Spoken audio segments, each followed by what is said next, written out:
Well, good afternoon, everyone. Sorry again for another late start here today. A lot going on. Got a lot getting ready with Easter coming up and all. But a few things family-wise going on that we tend to, along with some stuff I need to tend to as well. But anyway, hey, we're not going to get into that. That's not what we're here for. We're here to watch and see what Mike will fly with, otherwise known as Flying with Mike. Today is an airplane I have been kicking myself for a long month of not flying this plane. It has been a while since the A330 took flight. Let y'all get a better look at it from here. We're currently, obviously, servicing it. The weird thing is we have to defuel most of the time instead of uplift. I don't like that. One of my first responses when I came back from fire school, or it might have been just before I went to uh, basic training and then fire school with the military, um, we had to defuel. Well, they defueled the unit, a C-130, and it overflowed. Hence, we had to go out there, spray it down with foam. Yeah, I can hear y'all going, you ain't allowed to do that. Well, back in the 80s, you were. And we did quite a bit. And yeah, so I don't like defueling. It was my also chance, first time at the turbo nozzle, as I call it, turbo jet. I forget the actual term. I call it turbo because it's not like your normal fog or solid stream.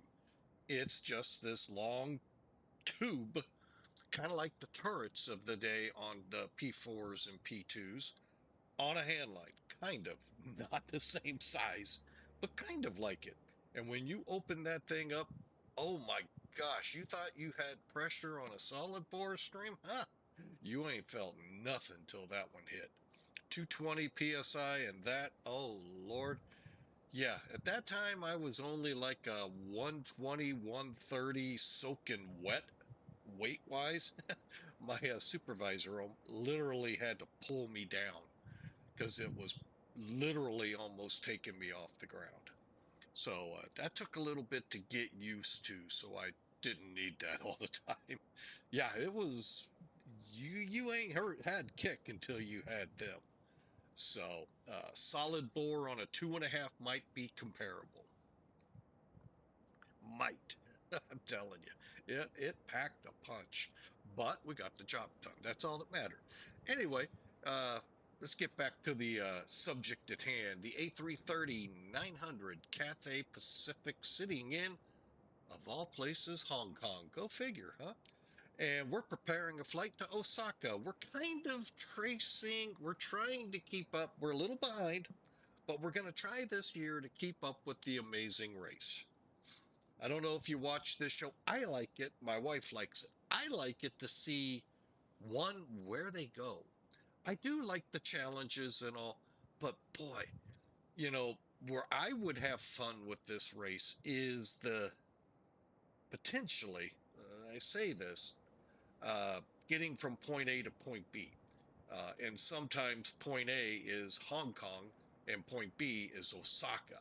Now, they are beginning to let them try to find better flights, not like they used to.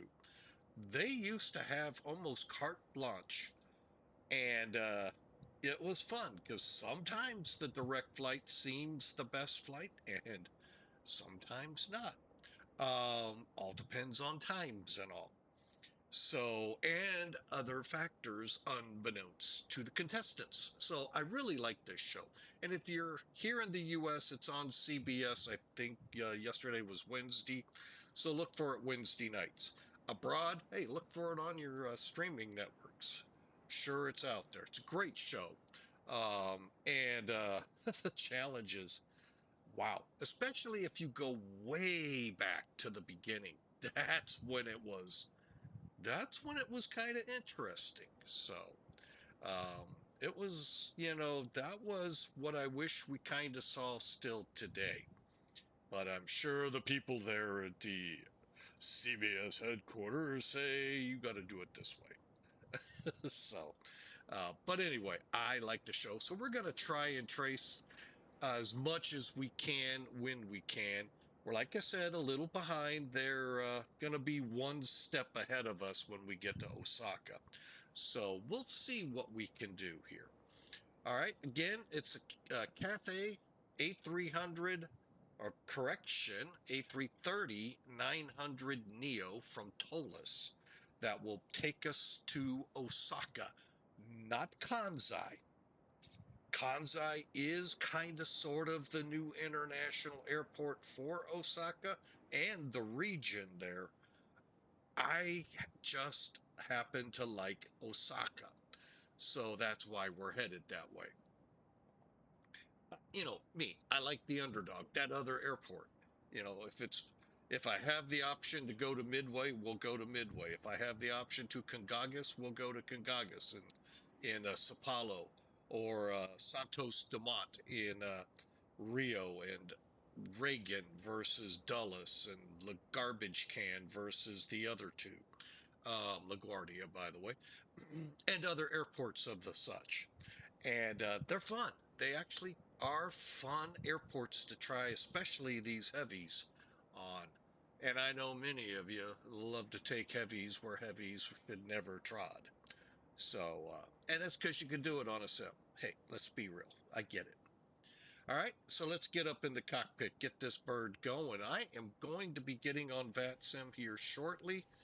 I want to make sure something is nagging at me, and I just want to get that naggingness out of me.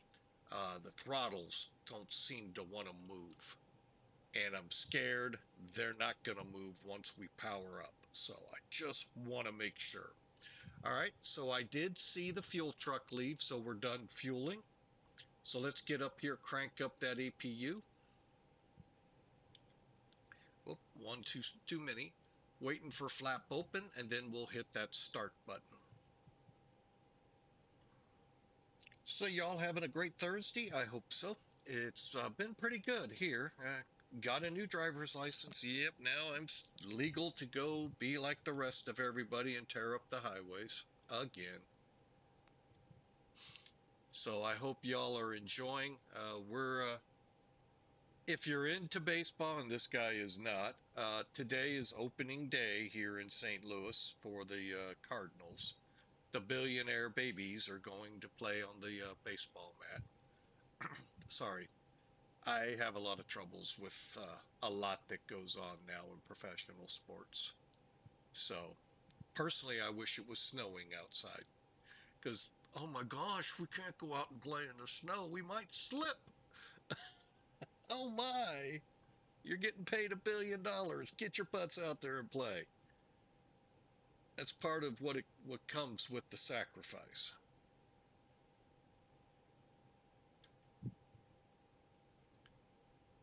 All right, so we got the bleed air on and we can start boarding. Sorry, folks, I had to take that trip. I'm just not a fan of professional sports players. They are the biggest bunch of babies in the world.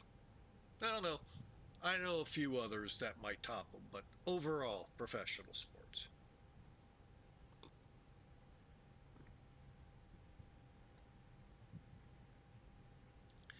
But anyway, like I said, the Cardinals are back on the field for those that are, for some reason, liking baseball.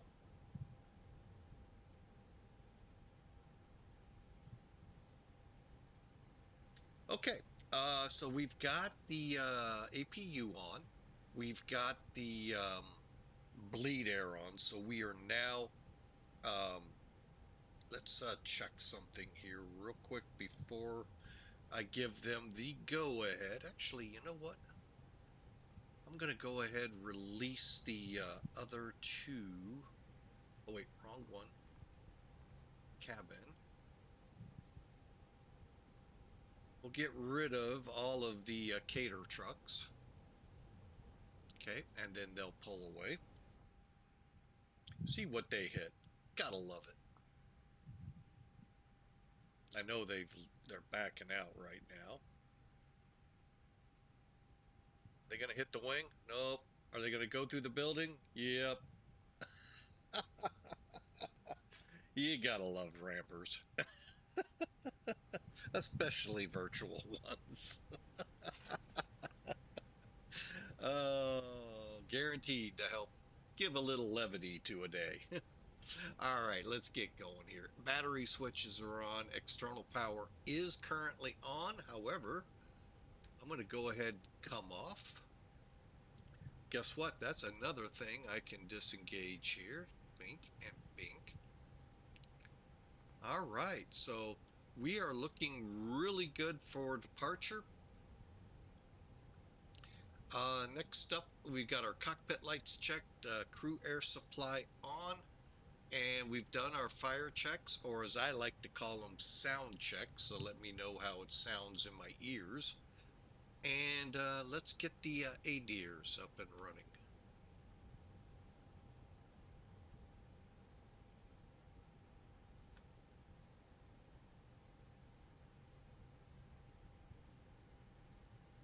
One more to go.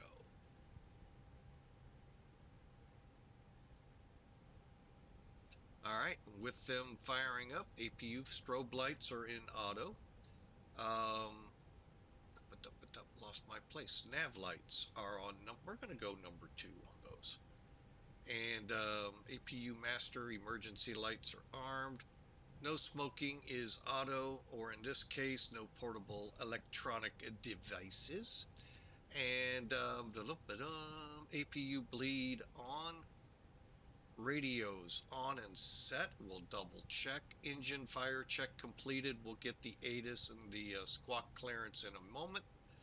So we're ready to get the McDoos up and running. Okay, that's a pretty simple test, or a simple feat, as long as you have SimBrief.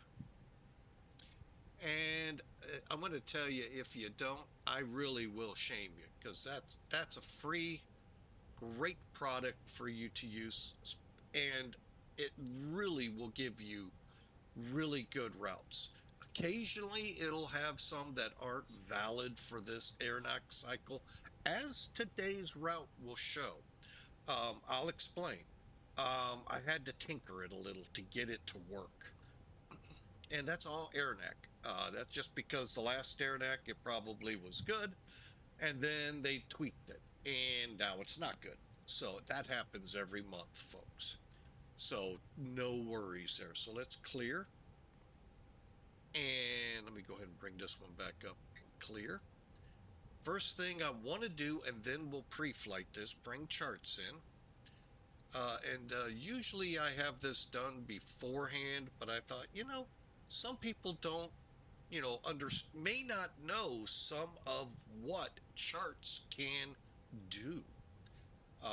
So I this is going to be a little longer pre-flight, but or get it ready to go. But sometimes you learned, yeah, you just saw, you can import SimBrief in here, and poof, your route is there. That's why I say SimBrief's a really good thing. We're going to see it here in just a second. Hang on just a second.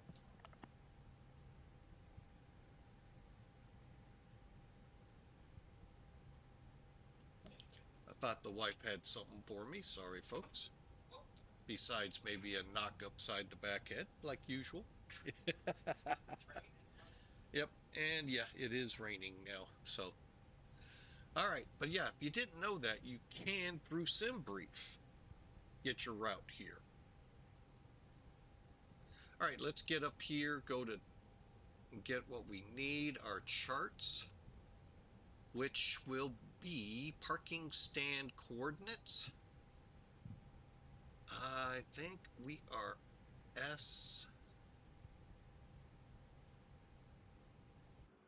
When in doubt, look, I thought usually there was a sign here. There is not. Okay, so hang on.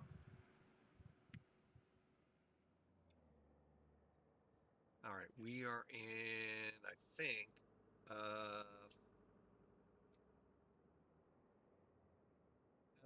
S45, right? Yeah, S45. All right, so when in doubt, go out and look. S45 through 49. Let me just do that. Pull it down. Makes it easier to read. 2218.6. So, first thing, confirm your dates. They're good. And we're into year 25, which is good. Go to init request. Again, if you have SimBrief, you can do this. If you don't, you're going to have to fill in all the blanks. The blankety blank blank blanks.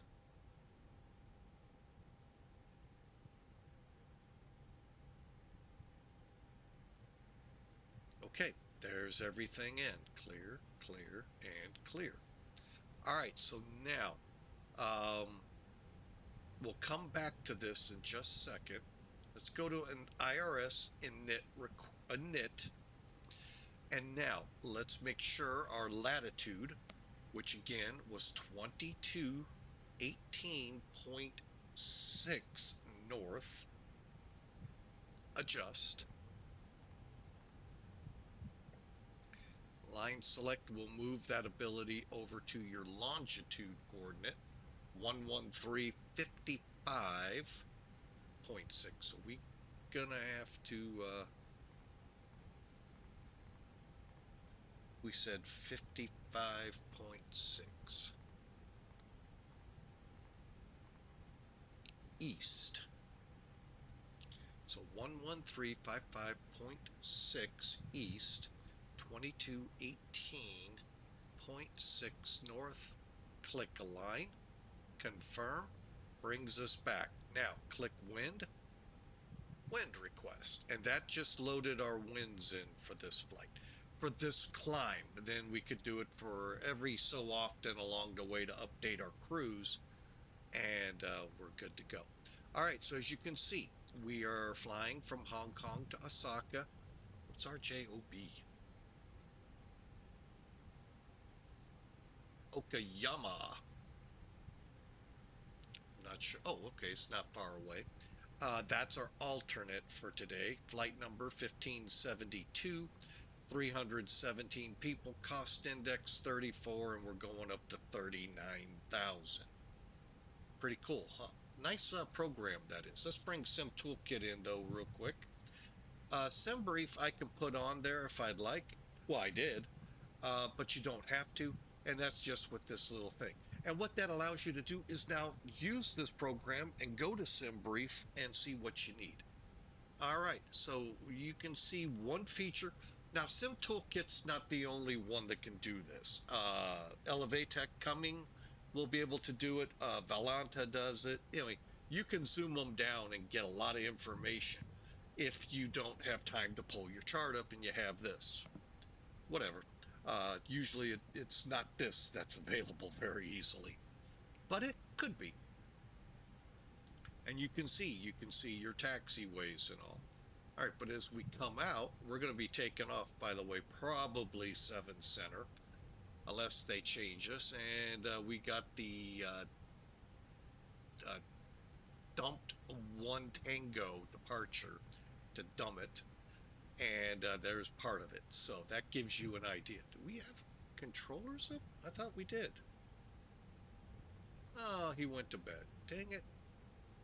Well, unless he's third shift, it could been a very late night. All right, so let's just go ahead, put our VATSIM thing in here real quick. Waiting on it. There we go. We'll get that up and going.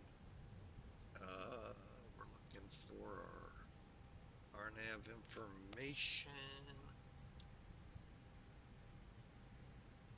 Right now, the weather looks poupée out there in good old. What time is it? Is it 18? Okay, good. I just wanted to make sure we're good with that time. All right, it looks pretty horrible. Not horrible in the sense of snow or anything, but there is rain out there. So we'll show that here in a second. Go ahead and connect.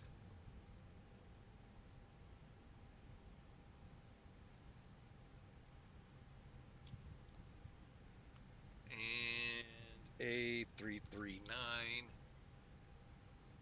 Connect. All right. Now you're not seeing or hearing it right now. We're going to try something today, and it's not going to be very beneficial to you, but you'll be able to at least hear. You'll see what I mean when I set it up here, until we figure something better out. Okay, so that takes care of this page. Now, let's get into this brief real quick. On board, we already know. Do you remember how many passengers are on the plane? Cheat sheet's right up in front of you. Actually, 2 cheat sheets. 317. 69,740 pounds and block fuel of 48,600 pounds. Actually, I think we're right up at 49. We'll double check. You got the route. We're not going to go through it. It is like, it's ungodly. It's hard. But let me get into this, okay? Actually, I might be able to show it. No, I won't. I was going to say, I thought I might be able to, but no, I don't have it set up for that sim brief. I should. Hang on.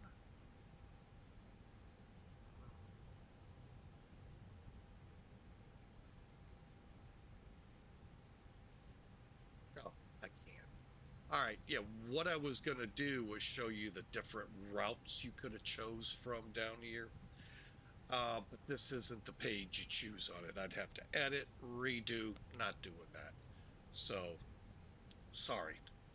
But anyway, where the problem came in is it was saying from the last airnac to this airnac, this is your nav data for the world, the end points for Yankee 53 or something like that, which was between SUC right here and Becky, were wrong. Well, no, they're still there, unless SkyVector doesn't up and do its thing very much, which that's always possible. However, the simplest fix for that, get rid of the Yankee 53. Boom, it took. So anyway, those are some of the things that could happen. Now, to a controller, it probably would have went through. I don't know how their screens work, but you know, just to let you know, that's what we had to do to fix it. And I don't do that often because this thing was taking us halfway into China and then over to Japan. I'm like, what? No. It saved us like 10 or 15% of how badly out of route we were.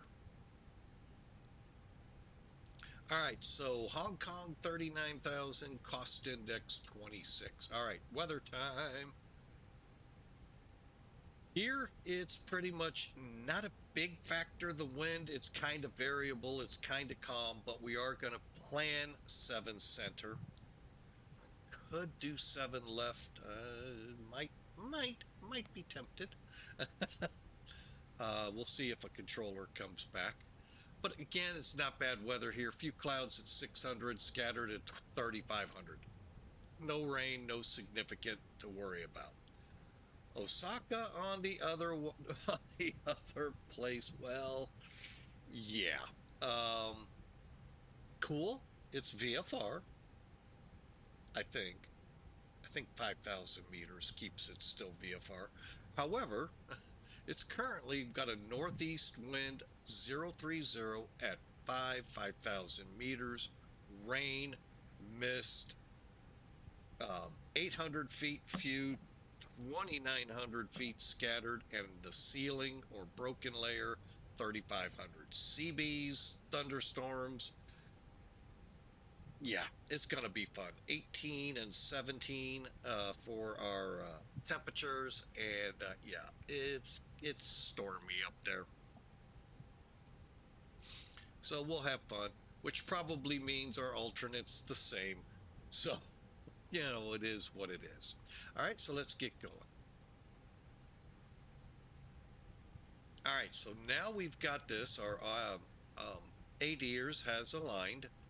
Let's go to page 2 on here. Head over here. Now I've already loaded stuff in, and maybe we'll show that. It can all be done actually in the radio management, either the new one that I'm using or the old style Airbus one. Either way, you can do it. Currently, let me just double check our fuel load. 49 is what I put on.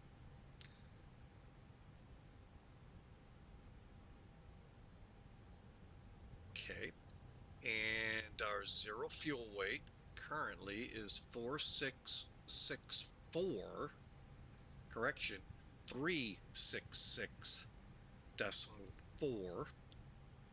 Zero fuel weight CG 27.5, that looks good.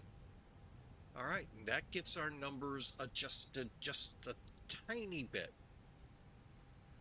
All right, with the init pages done, let's go to the F plan, which is flight plan. And I'm going to kick this into plan. Yeah, I think that'll work. All right. Charts one more time. Now we're going to use charts for what charts are really meant for. Okay, again, really is, I'm going to take off 7 right. Sorry, folks, we're going to be a little rebel. Okay, so let's go up here to Hong Kong departure 7 right, dump 1 tango. I did bring charts in, yes I did, okay. Here, let me try that. That way I can maybe catch this a little better. So we're going to come off, wait a minute, is this just for 7 center?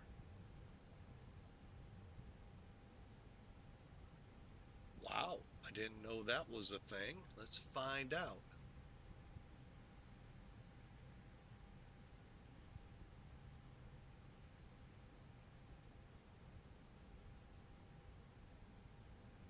Okay, let's cancel. I'm gonna switch 7 left.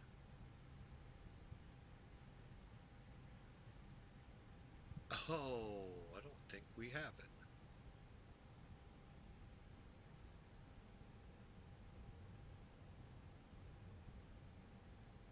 Well, darn it. Guess what? We may have just cancel, go back. Let's just do it.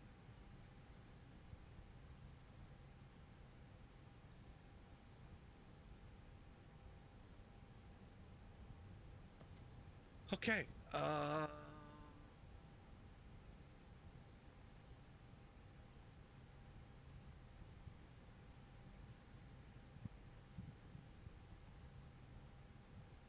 Okay, let's go departure 7 center. Doom 1T.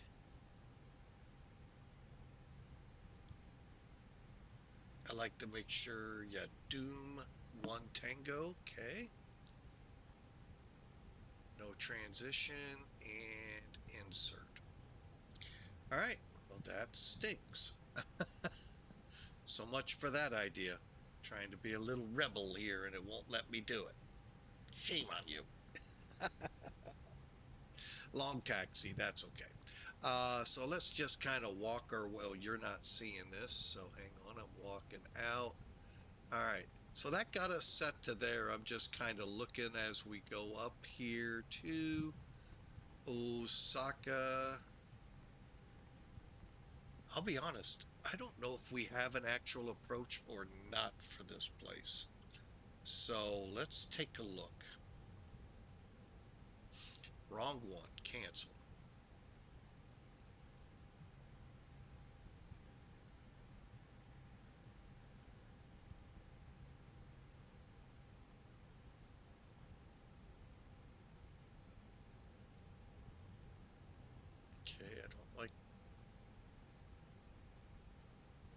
like that one. Yeah, I'll take that one. I'll take that one for 500, please. So Zumi to Habik to there.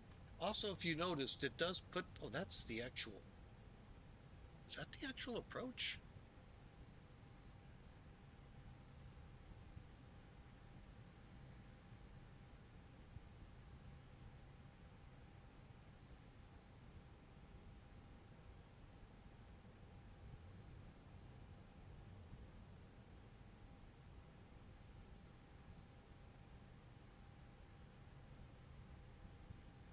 I'll just plan the ILS. All right, the ILS, yeah, we'll pick up at Akomi. But I do want to, hang on, I do want to, seriously, what are we on? 3-2 left, Arnib.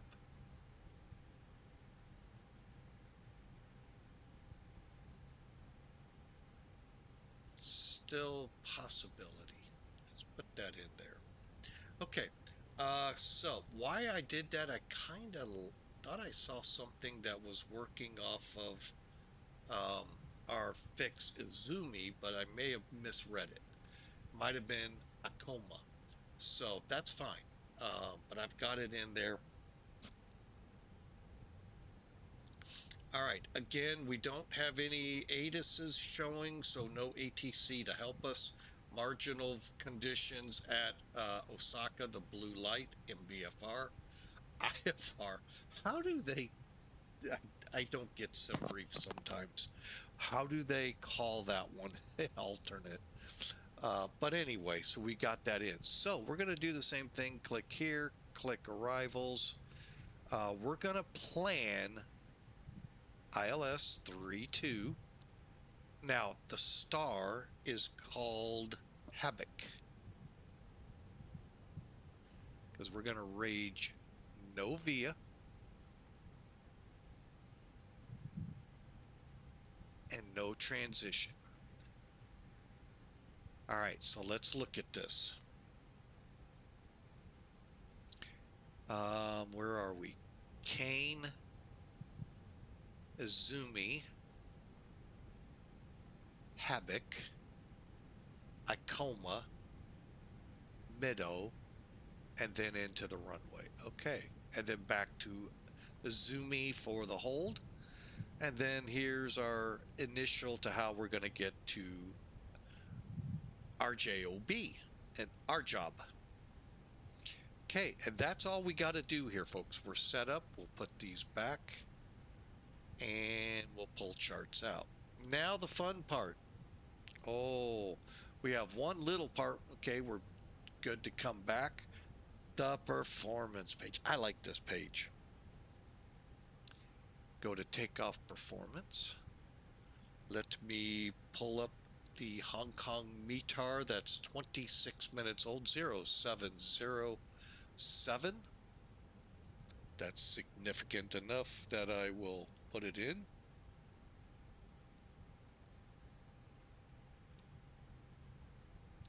Temperature 26. And the translation of 1088 is 2977. Dry runway, yes. Any ice off. And we're on a almost 14,000 foot runway. Air conditioner. You know, we're going to leave it off for the whole flight. Yeah, it's super hot. Compute. Flex looks good. Yeah, I don't see a problem whatsoever with flexing. So let's go over here, click uplink 108 and put in our number 070 diagonal Zeben. All right, and we are flaps 1, so I don't need to make that change. Just go ahead, request. The data that will come up first will be as if we were toga, which is kind of like a full power takeoff. Now it could be reduced in some ways. Takeoff request received. These are the toga numbers. However, we're going to flex. So let's click flex. We're 73, shows it on the screen there. 1008, all the numbers look good. Insert. I'm going to do something real quick here.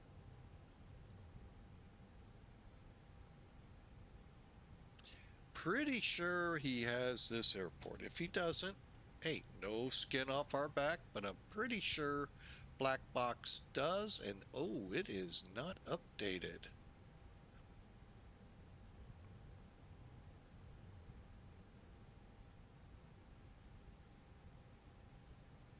So with that being the case, because he doesn't have 7 center, I don't know whether to trust this.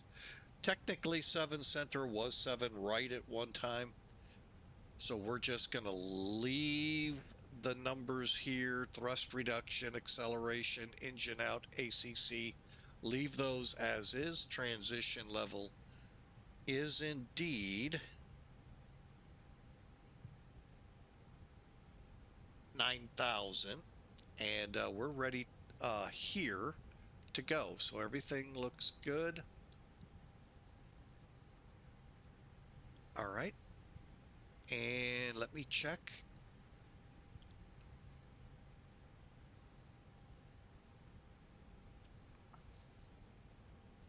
All right, so we'll click over to this one, clear the GPS.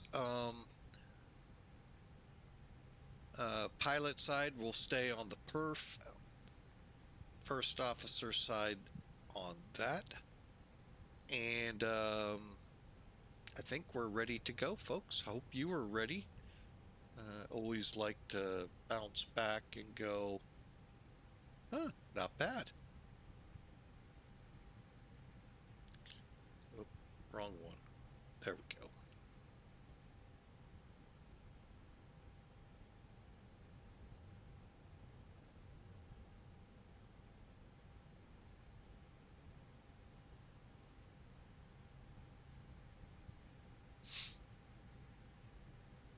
All right, and since we don't have ATC, there's nothing to log into for our ACAR system. That's where I kind of like having it available, but we never seem to have it available. Okay, so for our ATIS clearance, ATC clearance, clearance is telling us 7 center, wind 070 at 7, face south. And we're going to squawk 2000, which I think it's already showing. Squawk 2000. Okay, let me make sure I don't have any of those fancy schmancy buttons to turn on down here. No, I don't. I'm thinking, just clearing my mind of the A350.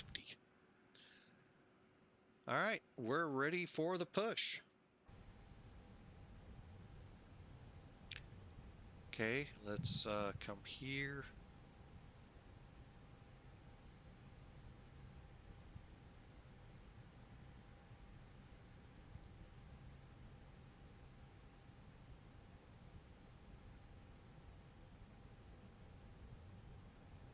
Okay, and we're getting rid of all of our equipment. The only thing will be left orange will be the main door. So I hope y'all are ready.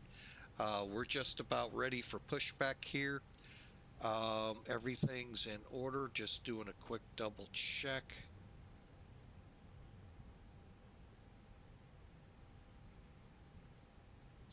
All right, our initial altitude out of here. Oop.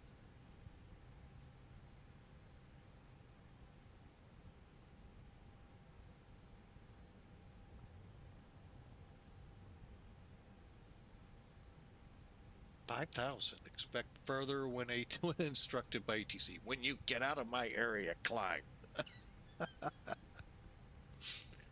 Got it? Got it. Okay, and again, no ATC. All right.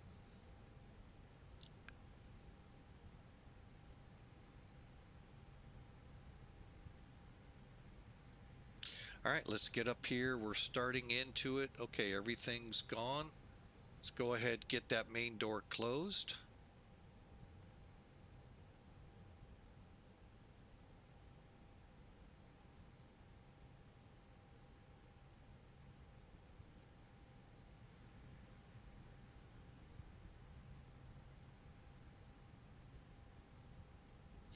And there goes the jetway.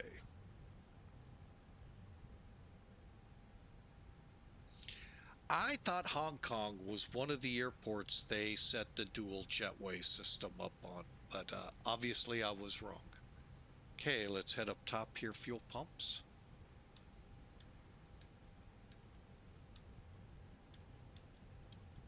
Okay, everything else set, ready to go. Beacon.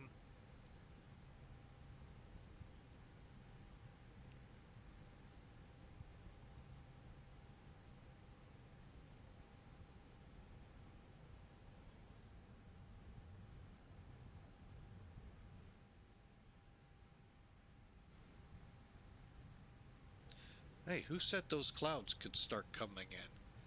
All right, push back, here we go.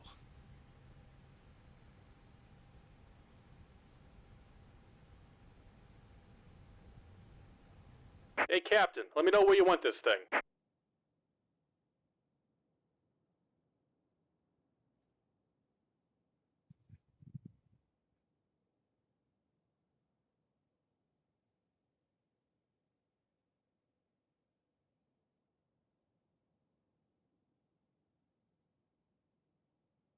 Great news, Captain. Your tow's coming. Okay, last check. Parking brake set. Chocks removed.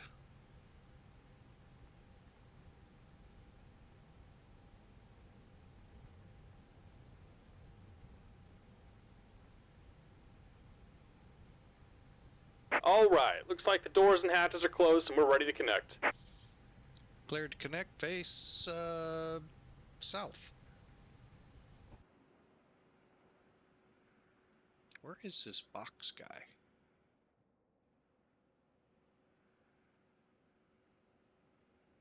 Oh, there he is. Okay.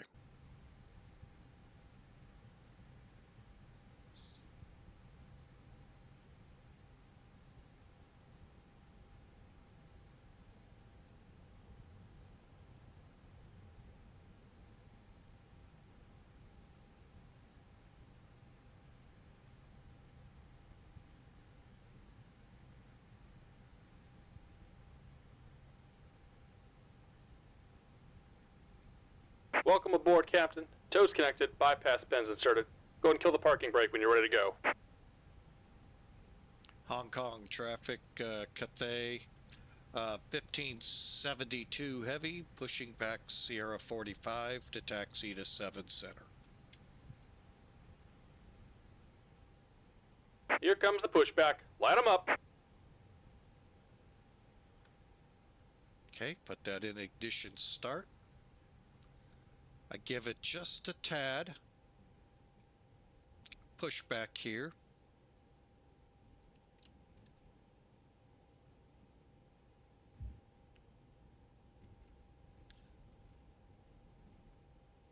Really nervous these throttles aren't moving.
Just about done here. Go ahead and set your parking brake.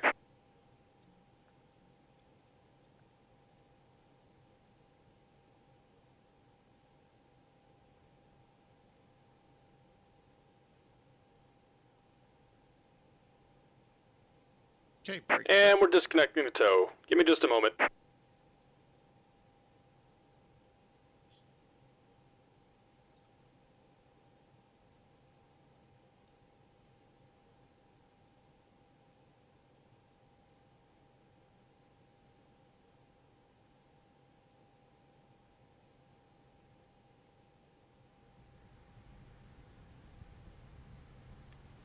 All right, there's a fail.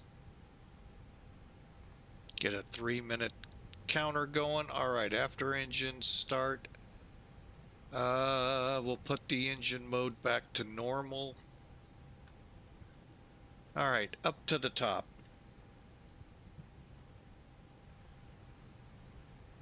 Bleed off. And we're disconnected. Signal and pin on the right. Take it easy and have a safe flight. Okay, flight directors, auto brakes, not yet.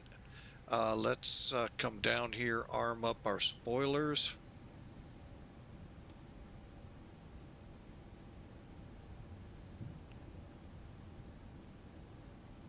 Flaps 1. Okay, transponder currently is okay. I'm gonna go ahead and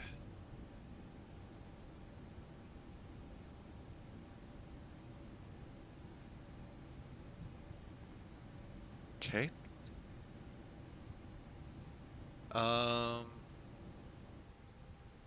Next step will be our flight controls. Trim up 2.5. What's it showing? Is that 2.5 or 2.6? All right, 2.5. All right, now we'll just kind of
okay, we're all set on that front. I think we're ready to taxi. We've got our clearance. Let's get to 7 Charlie. Lights on. Secondary timer on. 3 minutes. And auto brake to max.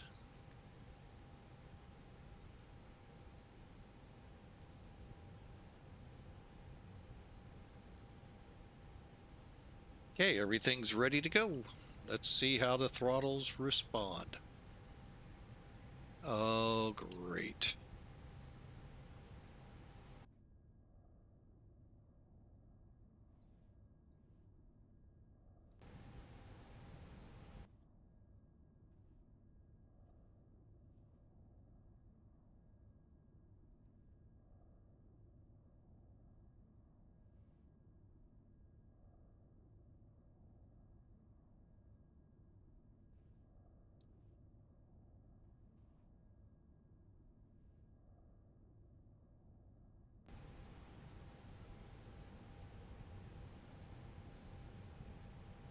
Why are they not responding?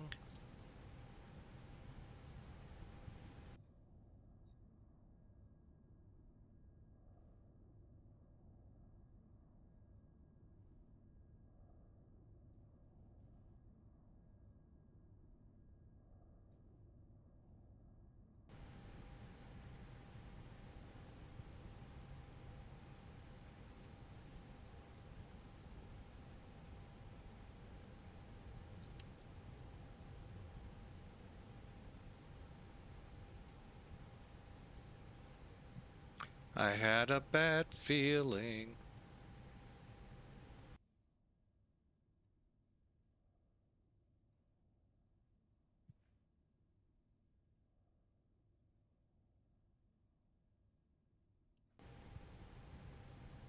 Why are they not responding?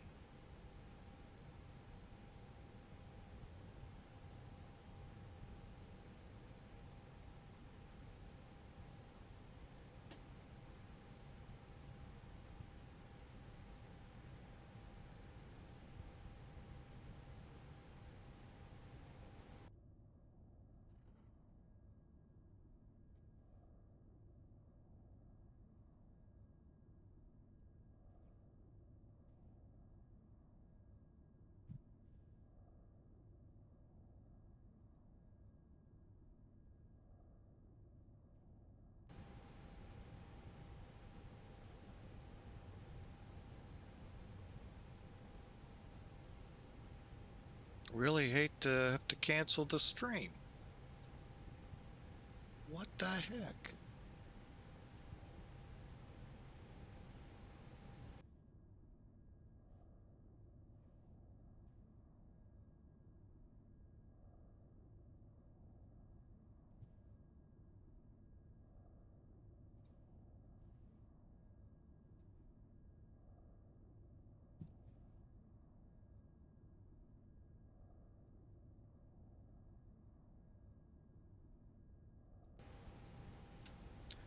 Are you kidding me?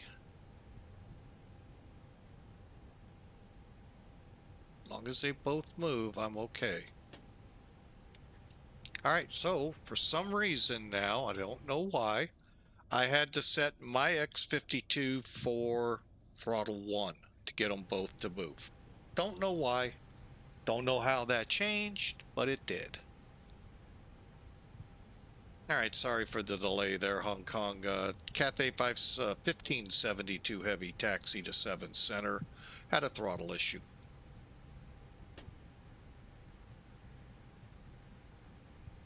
Atlas over there. Now Box is over there. I think Box is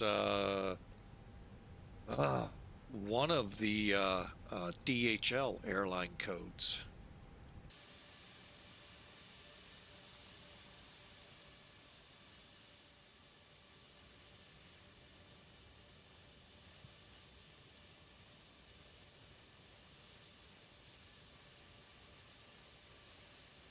That was, I knew we were going to have some troubles when I went and calibrated early. Actually, I checked earlier and something just, I knew we were going to have a throttle issue.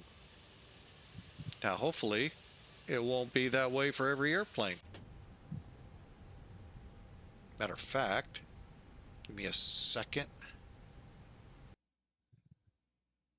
Okay, so that should only apply to the A330.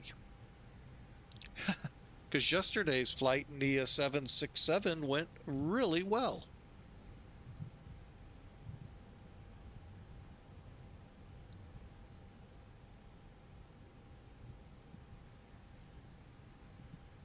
Other than some issues,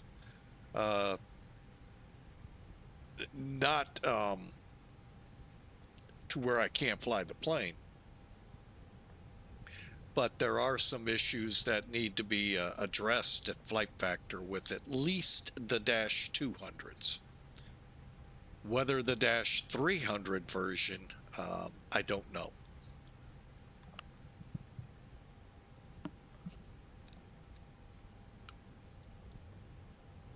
So we're on our way. Oh, no, we're not. Hang on. Stop. stop this beastie. Ooh, we forgot to set.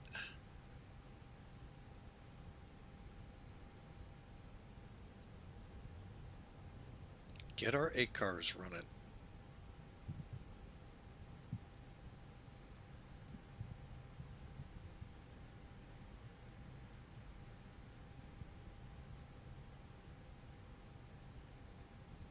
Check to see if reverse works. Okay, we'll do.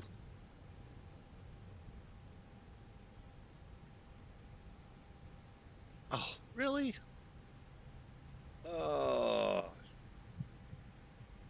Lucky for you there, Mac Air Smart Cars. I've got this stuff saved. Oh, where'd you go?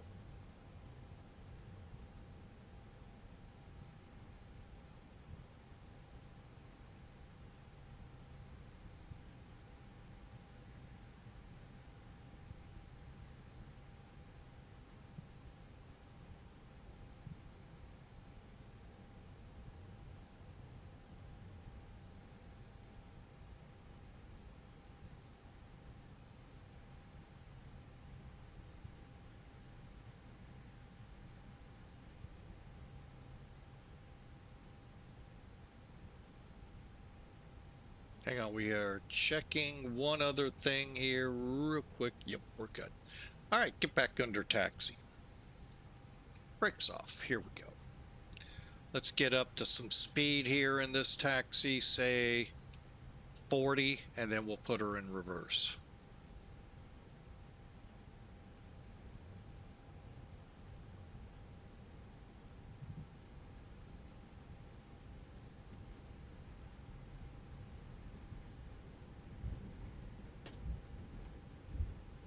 Reverse worked. But thanks, Godspeed. That was a good suggestion. Thank you, thank you, thank you. Although not worried about it usually, because most planes we don't have to, you know, we can idle reverse and we're fine.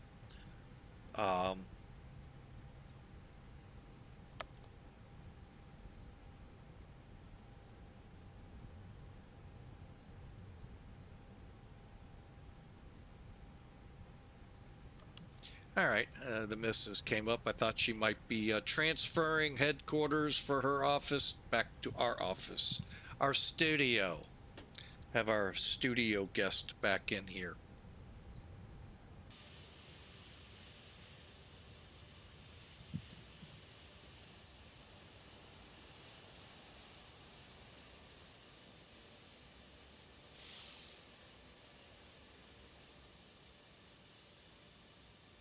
Which taxiway, real quick?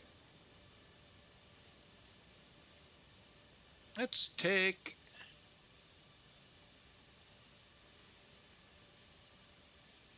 I should have took that one. Oh well.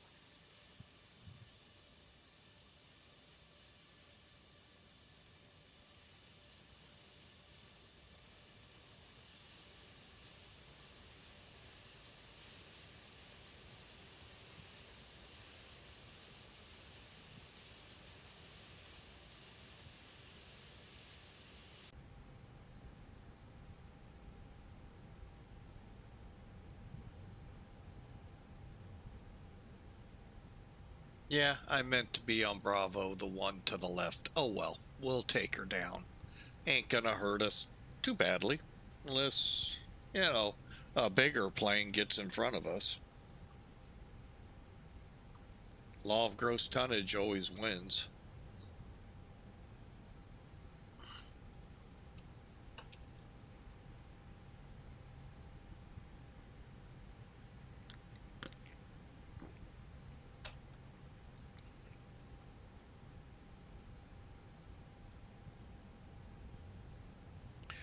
All right, so we got everything going now. We forgot ACARs.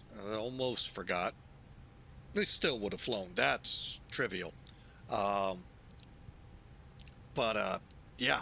Hey, if you are looking for an airline, Millennium Aviation, I've been with them 5, 6, 7 years. What a great bunch of people. Just like FedEx, just like Sim Air Force. They're the ones I've been with the most. And they are just a dynamite group. Easy flying environment there. They have 4 different divisions. You come into the airline and open, and then you can ask to join the other ones.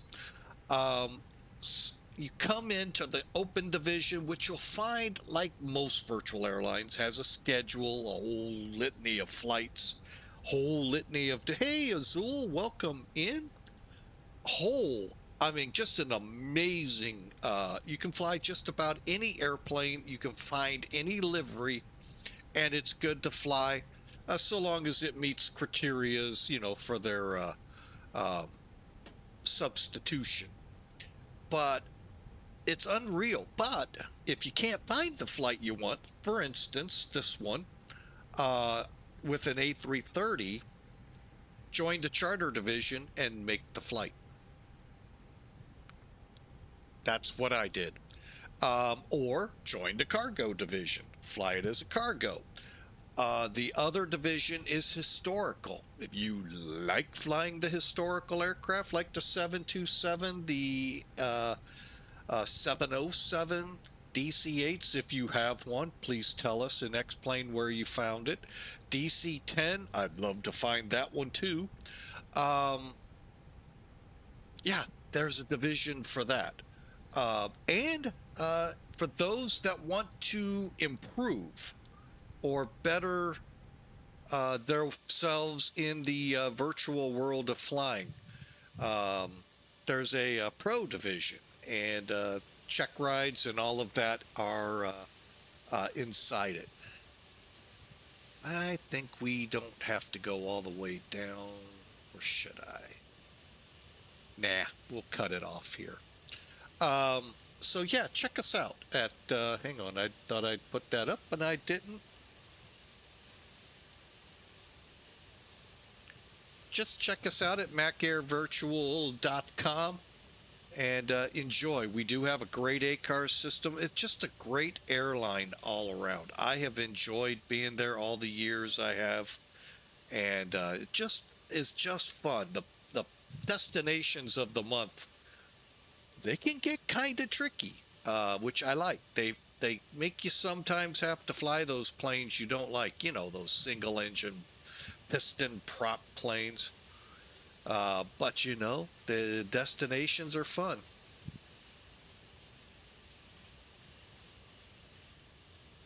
So check them out. All right, we're going to hold at the line and finish up the line checks. Brake set, I hope. If not, we'll be in the bay here shortly. No.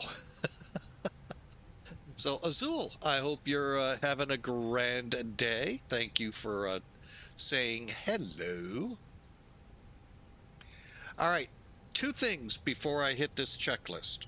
Okay, I have Discord turned off right now, so I'm not going to be coming on to that. There's a lot of things going on in the streaming world that is kind of sort of flying with Mike, but not me personally.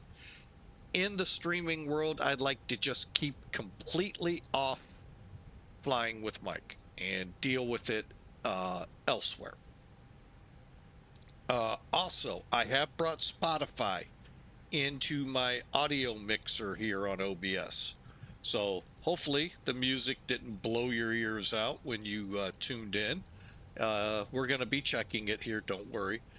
And I have X-Plane sounds. I'm hoping everything's mixing nicely and not too loud here, not too soft here, along with my microphone, which looks like it's trying to push into the orange. So let me know if something's too loud, too soft. Not the landings. We can control that, but to a point. So we're hoping for everything to be just like Goldilocks liked, everything just right. All right, so here we go. Running the line checklist. Before takeoff, weather radars are not on. That I can tell you for sure.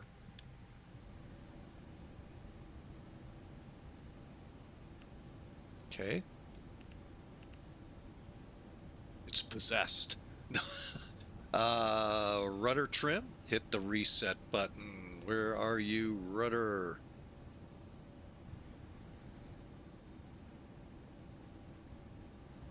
Okay. What else do we need to do? Transponder is TARA. Elevator trim set. Terrain set, which won't be much. Takeoff briefing done. Anti-ice not required in the South Pacific. Takeoff config. One last check. Everything's good. Takeoff clearance secured. Lights on. Cabin notified. Wonder why it just says forward.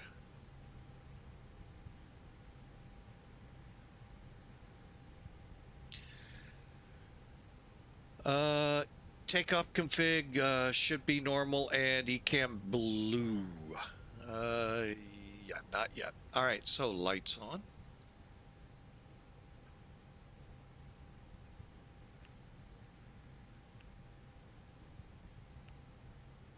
Now, we're not going to worry about the strobe. It's actually set to turn on when we roll. Hong Kong traffic, Cathay 1572 Heavy, departing 7 Charlie, dumped 1 Tango departure. A departure I have never done.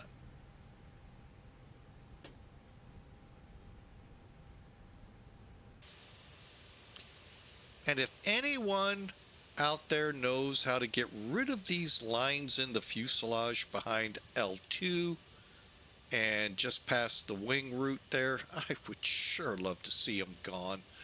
That has been an annoyance with X-Plane from day one with me, that I just can't ever get anyone to tell me how to get rid of them. So I've just kind of gotten used to them.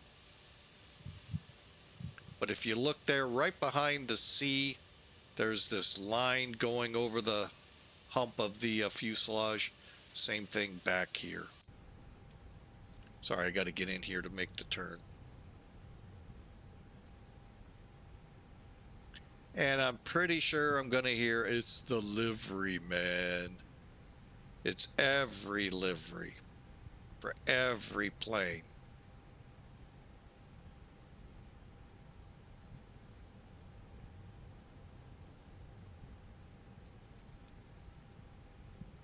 All right, we're on the line, ready to go. Okay, takeoff clearance. Lights on, cabin's notified. Takeoff is normal. Here we go.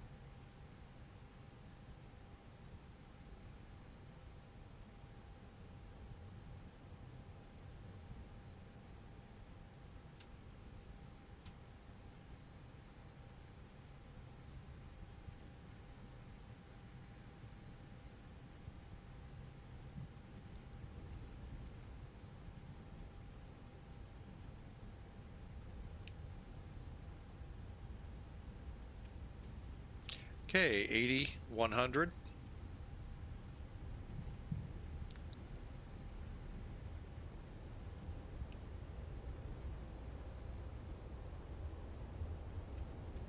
V1. V1. Rotating.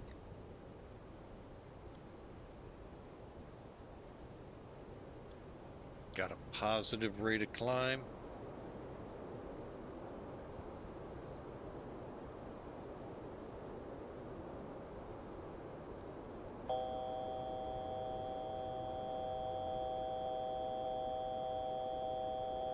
Yeah.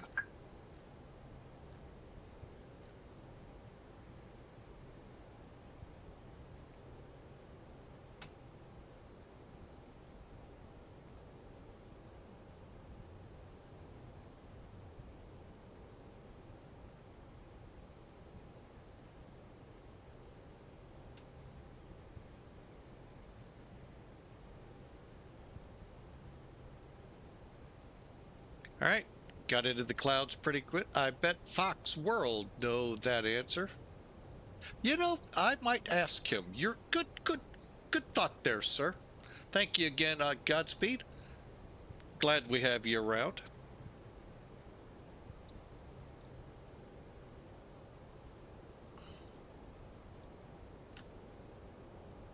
Now, where's your airplane? You should be coming off 7 left so we could do a wide formation flight.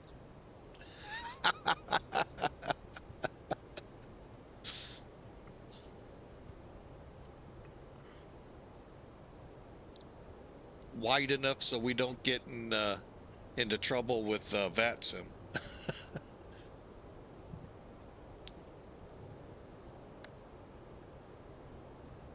I was typing too fast. All right, let's do this. Now, for those, we're going to get in the clouds, it looks like. Doggone it. Oh, well. I was going to show Kitek where it would be today. Well, would have been if it was still here. It is now, who knows what the heck they're making it into. At one time, I heard it was a mall.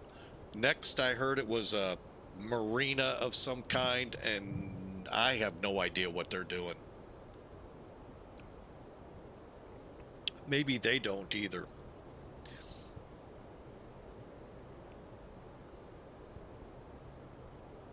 All right, so we're reaching our initial climb out at 5,000. Weather is on. Okay, let's make sure. Gear, okay, gear's up. Hang on, we got to get the spoilers disarmed, which is always so much fun.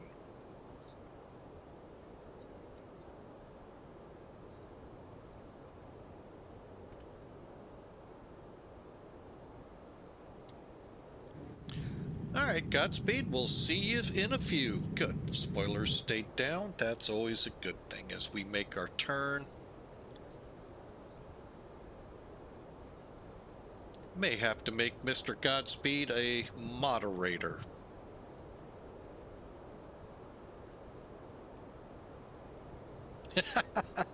Give him a little responsibility.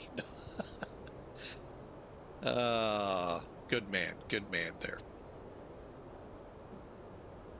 All right, let's see where we are here. I am going to go ahead and initiate our climb to 39,000.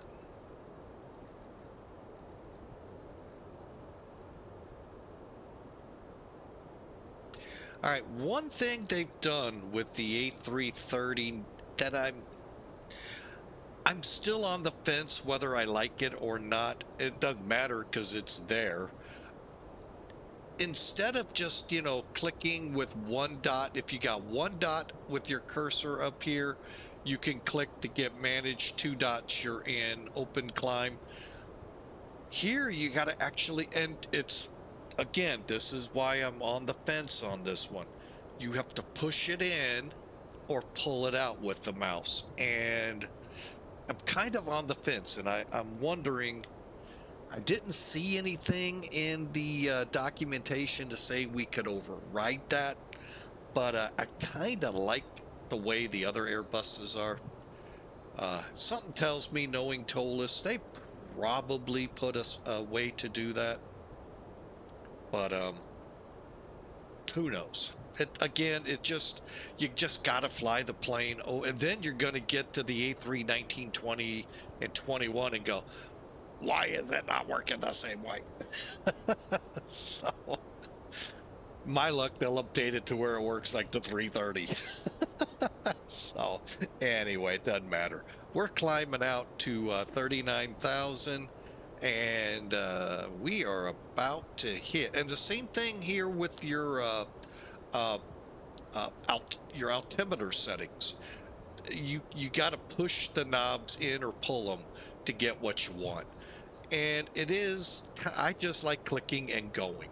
I know a lot of them go, I want it to be real. I get that. You know, but it's not real when you're in your pajamas drinking a beer while you're flying. Okay, maybe in the general aviation world that's legal, but not in the ATP world of where we're at.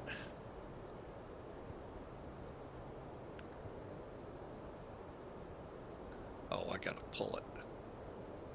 Come on. Yeah, gotta read the knob there, Captain. So,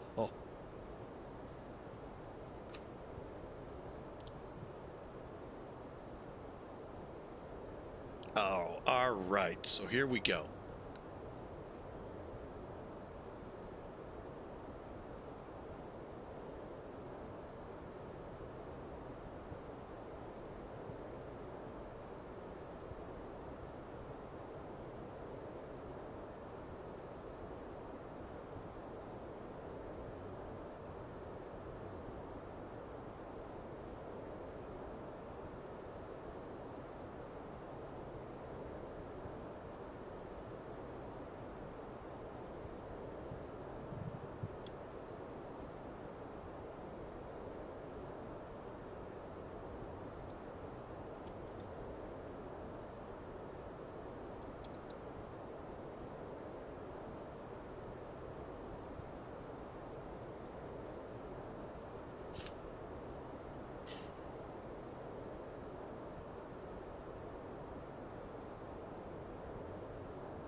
All right, folks, back with you.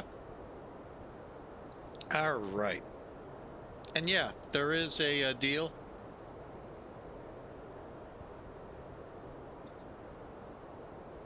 Oh, good. Glad to hear, Godspeed. Glad to hear you filled out the form. Hope you enjoy it. It's, like I said, pretty laid back.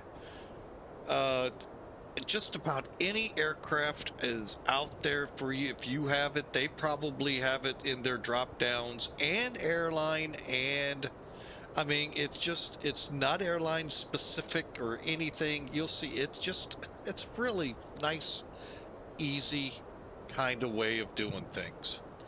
I really like it. Now, up until March 27th, which I have a bad feeling is tomorrow, or is today, till 10 o'clock Pacific time today, you can gift subs at 35% off. So if you ever had the inkling of helping someone who didn't want to watch ads, you could gift them a sub, and your favorite streamers would enjoy that here at Twitch.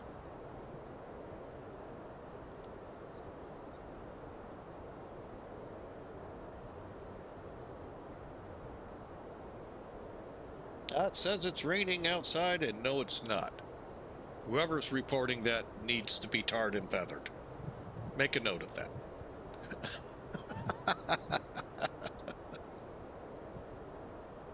Oh, it went away. Nope, it's back on my screen. All right. These weather people, I tell you.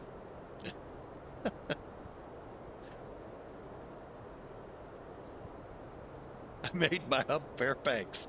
That's a good airport. I actually, they've got a couple of great tours you can fly up in Alaska, both bush kind as well as just flying in Alaska. So if you like flying general aviation bush style, boy, they got some good airports up there, and you can fly anything from like, I flew the King Air C90, Caravans, you could fly Kodiaks, you know, it was fun up there. Now here's the cool thing now, Godspeed. You're hubbed at Fairbanks, so you can fly wherever you want. I don't even remember where my hub is. So you can fly wherever you want, if they accept me. Oh, they should. Are you a nefarious person that they can look up and go, oh, we don't want Godspeed on here?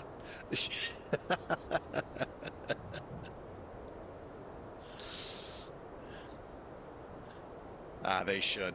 Anyway, glad to have you aboard. Glad to have you here.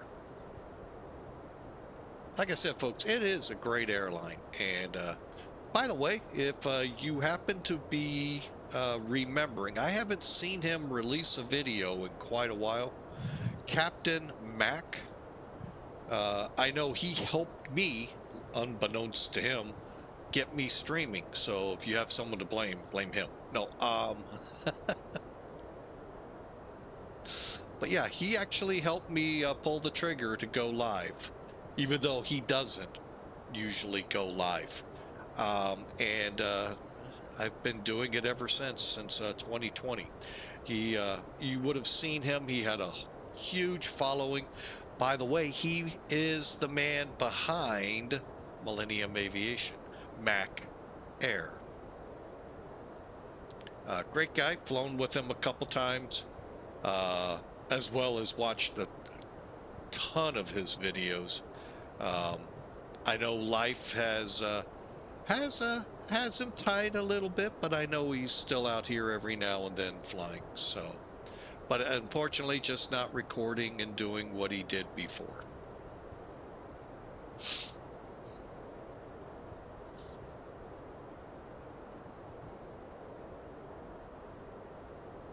But yes, that is the man behind Mac Air, Captain Mac.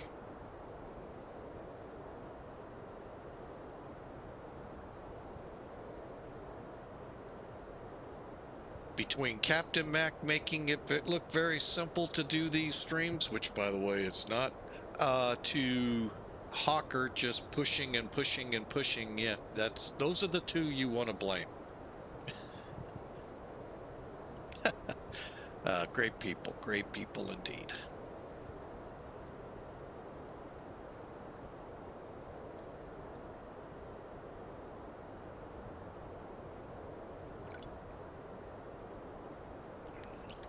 Oh, dang it, I forgot to do that.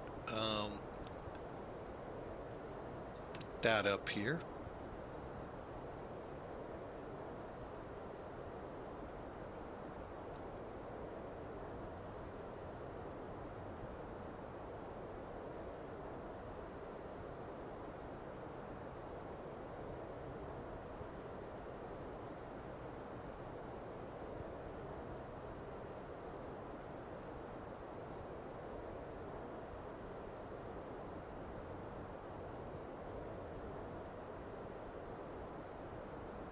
All right, we're on our way. We got about 2 hours and looks like 30 minutes to go. We still got 9,000 feet in to climb. I hope y'all are enjoying, and we're on our way. I am gonna have to figure out a couple things here so I can hear in my ears what you guys hear. I do this with our church audio. The few times I've been behind the stream board, how we do it there and why I can't do it here, I don't know.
I think I know what I need to do for X-Pilot to work. Need to do some tests either tonight or tomorrow. Tomorrow we're gonna try a flight over in Germany. Nervous. We have frame rate issues all the time over in Germany. So hopefully, and maybe it's just airplane specific. So we're thinking about it. So just to give you a heads up, I haven't fully committed yet to that idea, but I'm very close to it. Tomorrow, and by the way, Germany is usually pretty busy, especially this time of the day or night. Look at it on VATSIM or your favorite tracker and you'll see.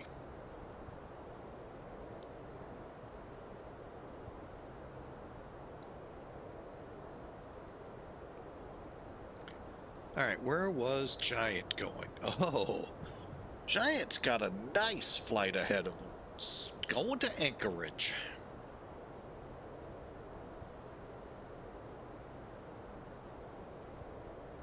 Nice.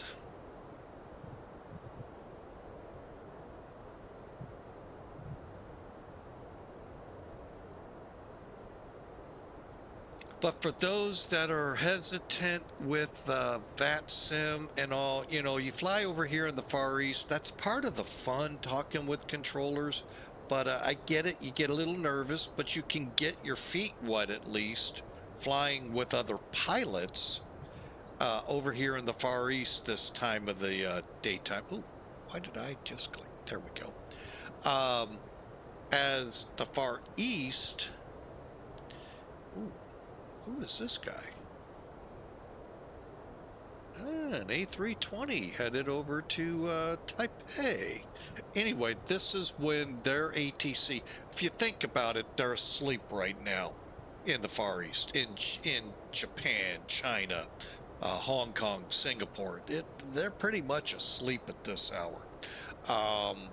Their duty days are about to start, so and not too long from now. So it kind of gives you an idea. So if you're looking for non-ATC area to just start getting your feet wet with ATC, with, well, not so much ATC, but other pilots listening, this is a good area to do that. Now, if you want to get your feet wet with ATC, guaranteed, you go to Europe right now. They're actually starting to wane off, but you'll still pick up quite a bit over there. And then obviously the US a couple hours from now. All right, well, I am going to take a quick break since I don't see any traffic around me of any concern. And I'll be right back. I need to use the latrine. Stand by. Let me see if I can, well, I won't know honestly how you hear it. We'll try. We'll get some Spotify going. I hate removing that song, but I'm a little nervous. There we go. And like I said, leave a message in the chat. I'll look for it if it's too loud.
All right, folks, we're back with you. Sorry for that, little longer than I'd planned.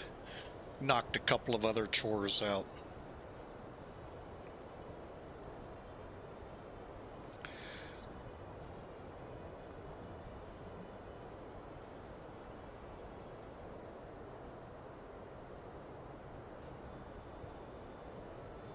So hopefully everything sounds good to you.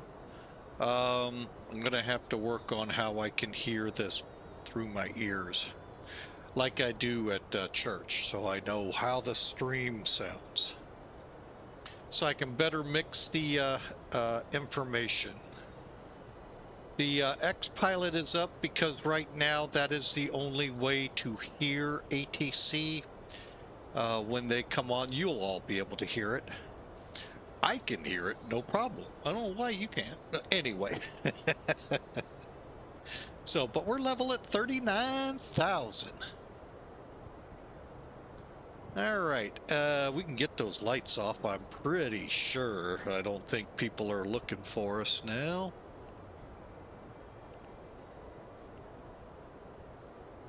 Okay, and seatbelts.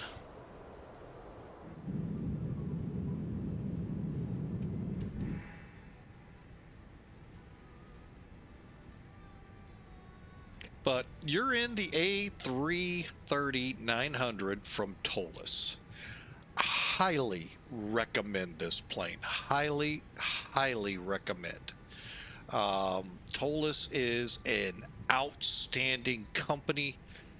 They have got probably the best A319, A320 Neo, A321 and 21 Neo I've ever flown. They are amazing. And now the A330-900 Neo, just as incredible. So I can't recommend the whole line strong enough. Some of you have the A340. I do not.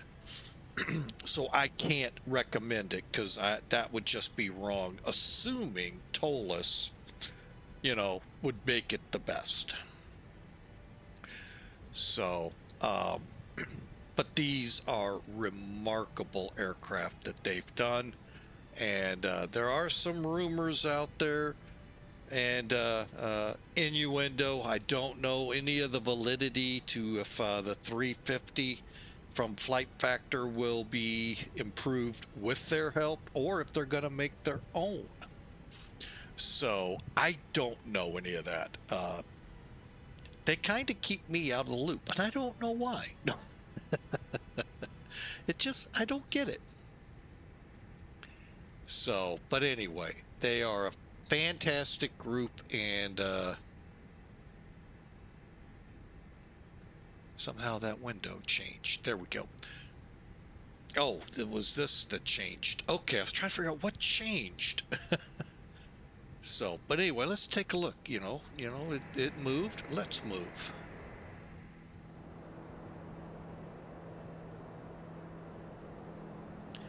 They've got a great cabin, just amazing. Not sure why every other one isn't lit with the same information, but I love this plane.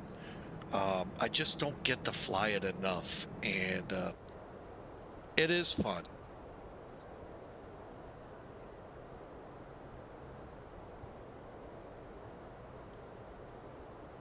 Let's see what's going on with the fuel.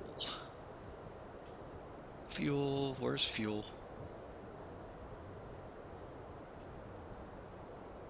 Oh, there it is.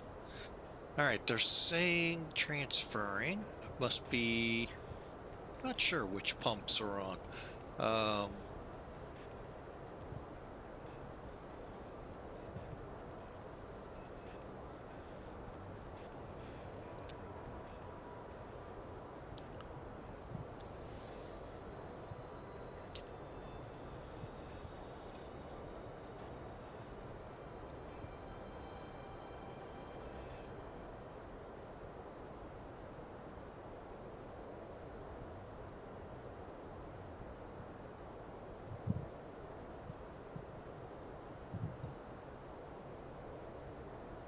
All right, cabin looks good. Cockpit, oh, we're going to go ahead and knock it down a little.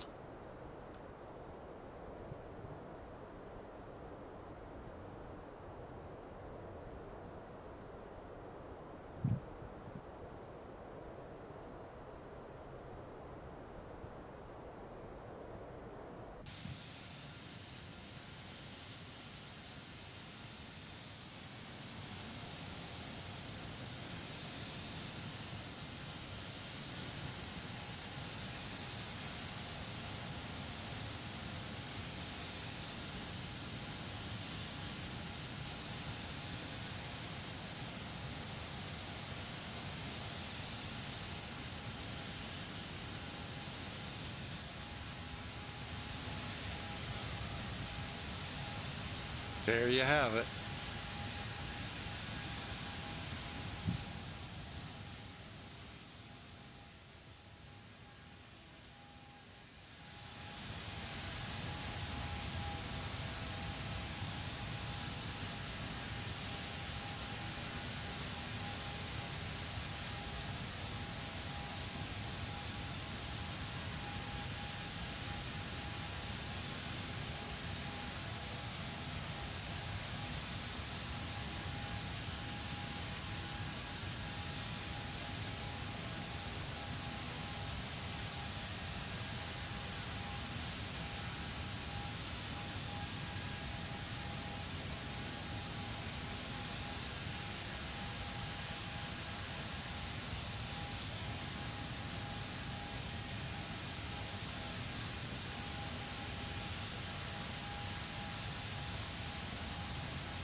All right, just maneuvering around for some screenshots. Hey, there is a message good until tonight at 10 o'clock Pacific time here in the U.S. 35% off gift subbing.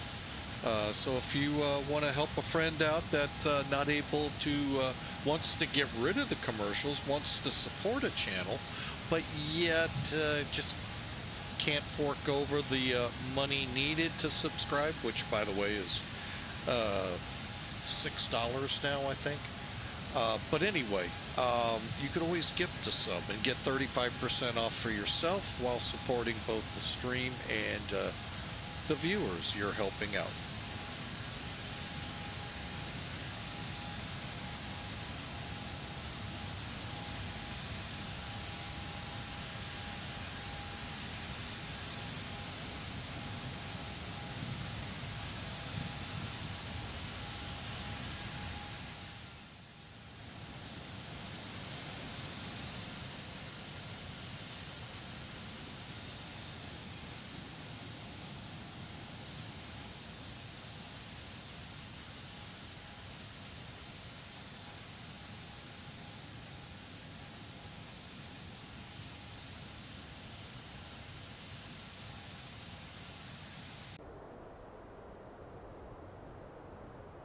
As we head over Taiwan.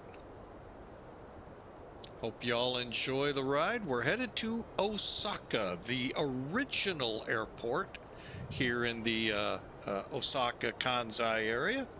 And Kansai came around to help increase the traffic load here. No, they had to build it in the bay, and it's a really, there was a great documentary on this airport, Kansai. Just fascinating to learn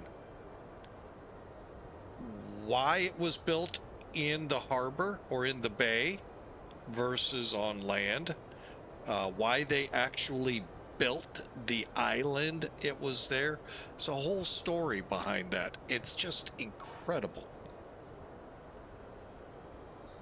And more facts about that airport that are just unbelievable. But if you can find anything, you will be amazed. It is one of man's big feats, if you will. I'm not going to put it up there with like the Taj Mahal and all, although it probably could. What Japan did with how they were able to do what they did was just flat out completely unbelievable. And today we get to enjoy it as Kansai International.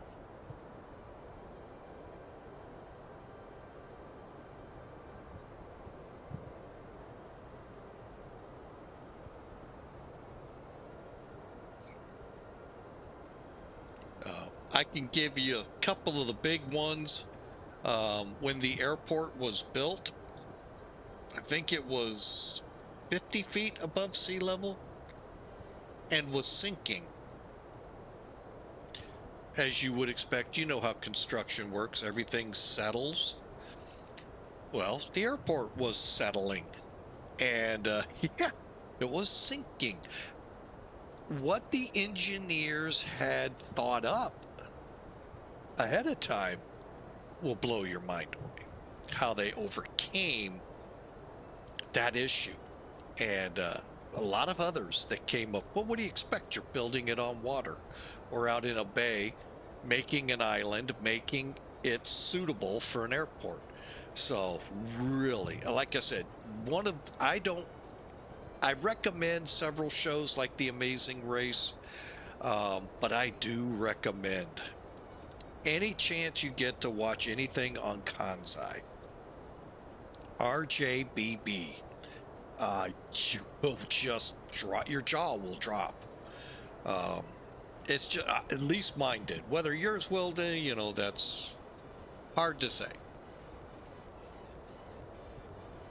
I have to look, because that kind of looks like Kansai right there. We're way high, and that would have been a fastest 2-hour flight I've ever flown.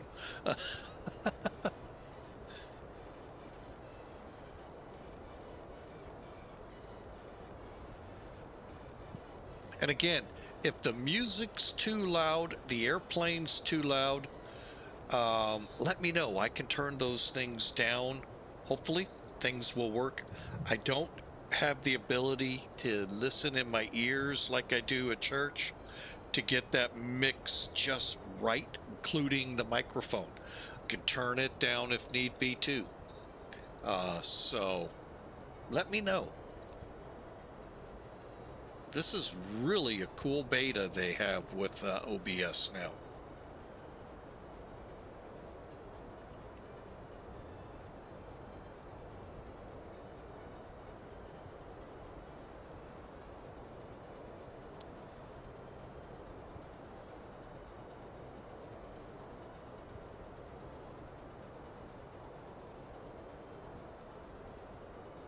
Let me see, anyone around us?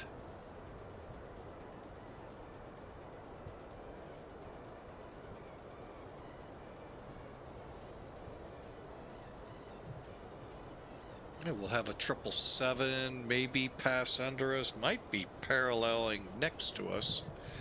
And company traffic headed down from Chitose. Nice little, I haven't been to that airport in a while. I need to get back up there. I just might. We'll see.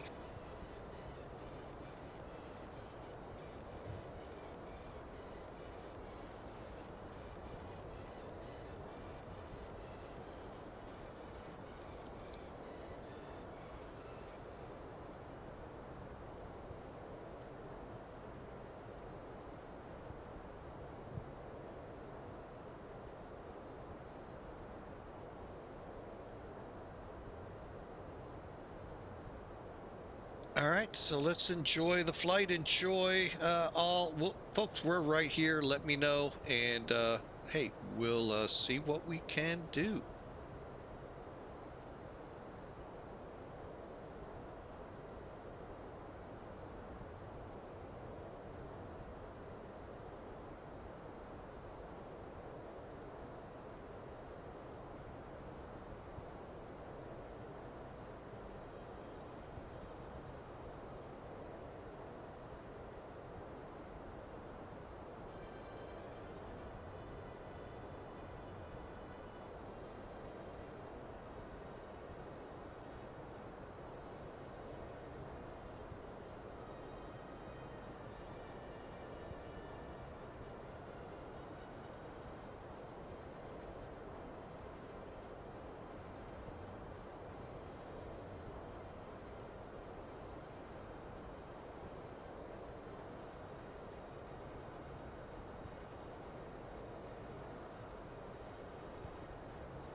Yeah, welcome in. I hope y'all are enjoying. We're flying from Hong Kong to Osaka, not Kansai, the other airport. You know, I love going to the other airport, the original Kansai.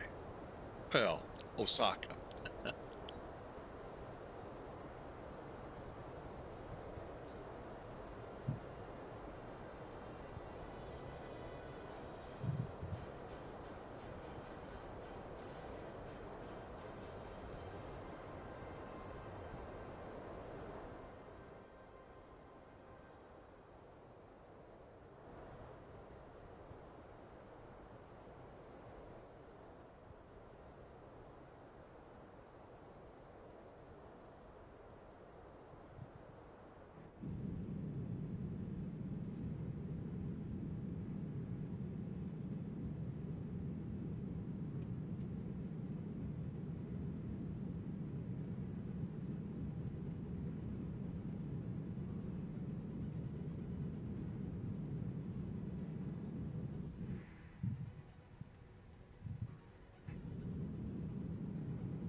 All right, folks. Yeah, we're still here. We're still flying along.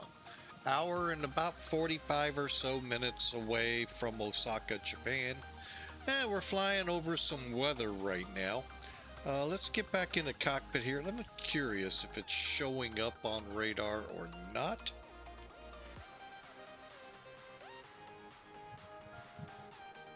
It does not appear to be on the radars that X-Plane uses. So, let me kind of show you what we're going around.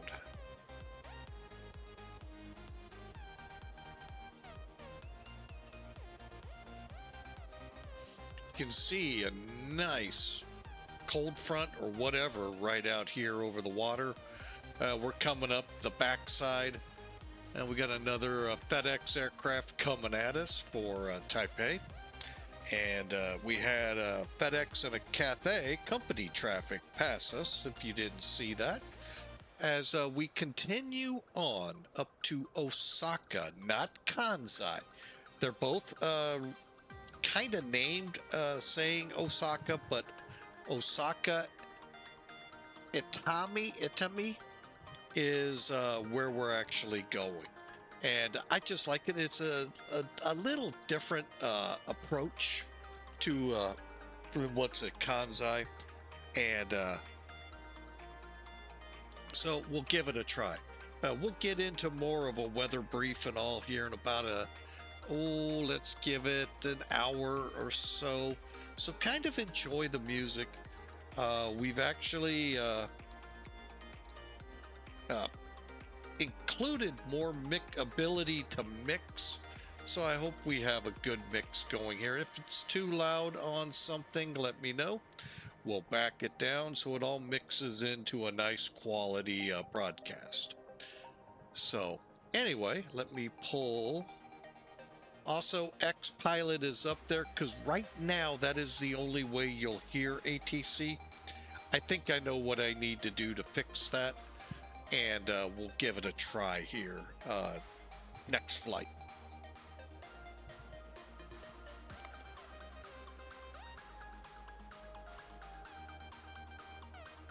So sit back, relax, enjoy, and like I said, in about an hour and 45 minutes,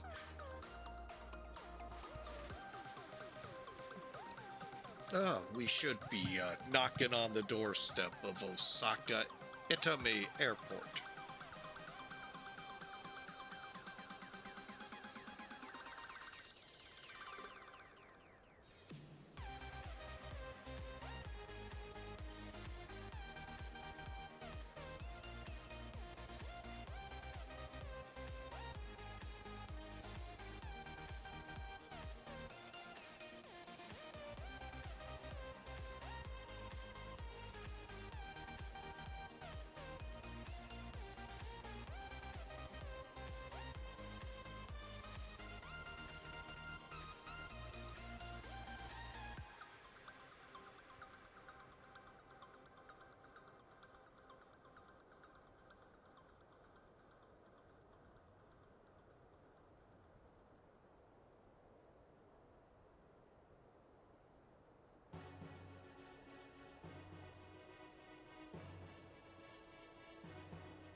Okay, don't mind me. I'm just working here to try to. Okay, so.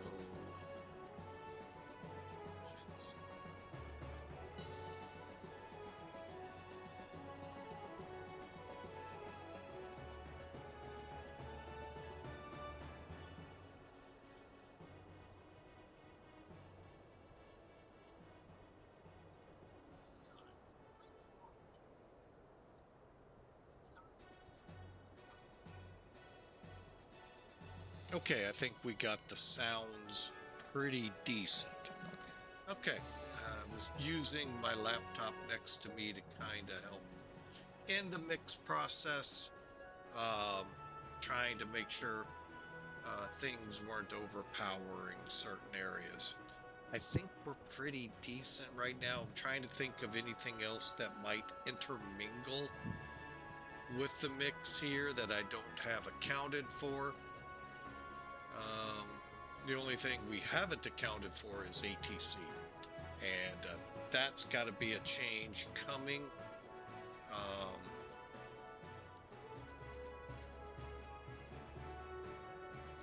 So we'll have to check that out tomorrow.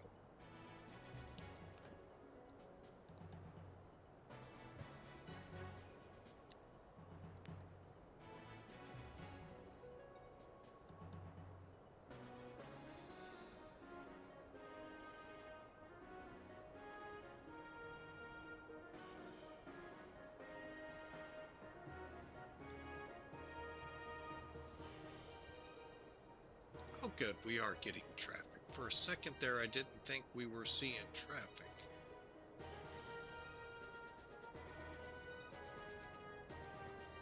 Now it's just the weather side of the issue. But yeah, we do have traffic. Good. Coming right at us, 1,000 feet below. Matter of fact, got it in sight.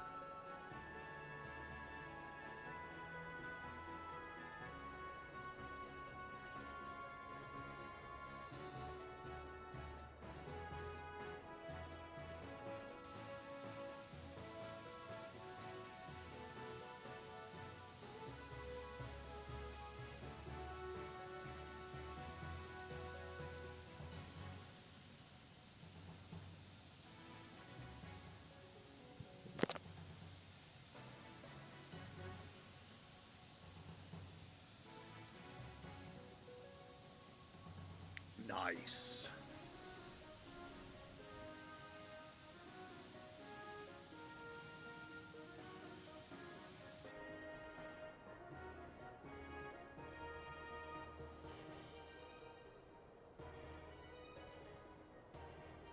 And in case the folks at YouTube aren't seeing our chat, hey, if you're watching us on YouTube, don't forget to give us a thumbs up.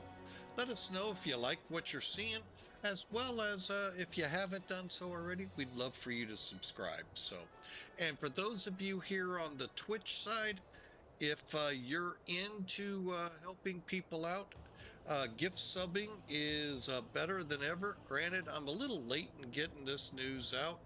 It ends tonight at 10 o'clock, but you can get 35% off if you gift sub and help people and the streamer pay the bills. So, hey, love for you to do some gift subbing here. So, again, till 10 o'clock tonight, Pacific time, US, 35% off gifting subs.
and I thought I'd take advantage of it. Now, when I did the gift sub, it said it started today.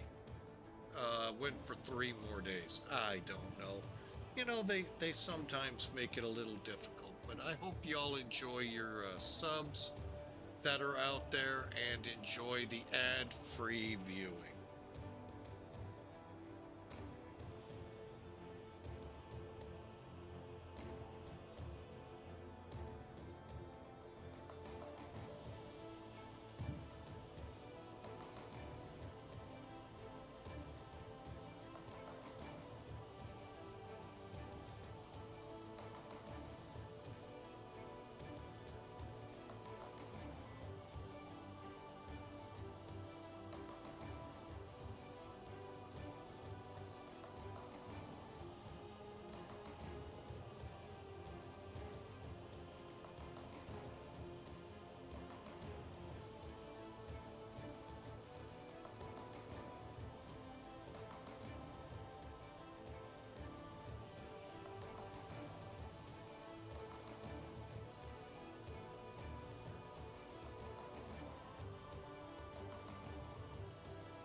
All right. All right, so we're continuing on. We got about an hour, 25 or so minutes to go to Osaka. I hope the flight has gone well. We had a little hiccup there in Hong Kong. Somehow our throttles disconnected. That is the first time in 5 years I've ever had that kind of an issue. So, wow. Well, I know I can say, welcome to the gang. Welcome to the party of all of us that have had that. I can now say I did. And I don't know why, because, well, again, it has been over a month since I've flown this plane. So who knows? Maybe one of the updates or something that came in that did something, and I needed to check that. So, but anyway, we're on our way.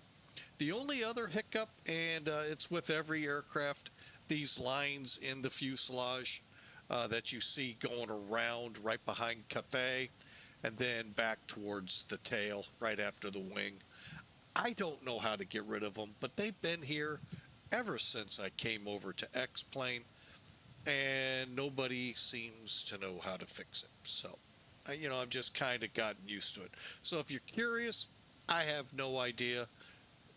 Also, up here on the nose, I don't know if uh,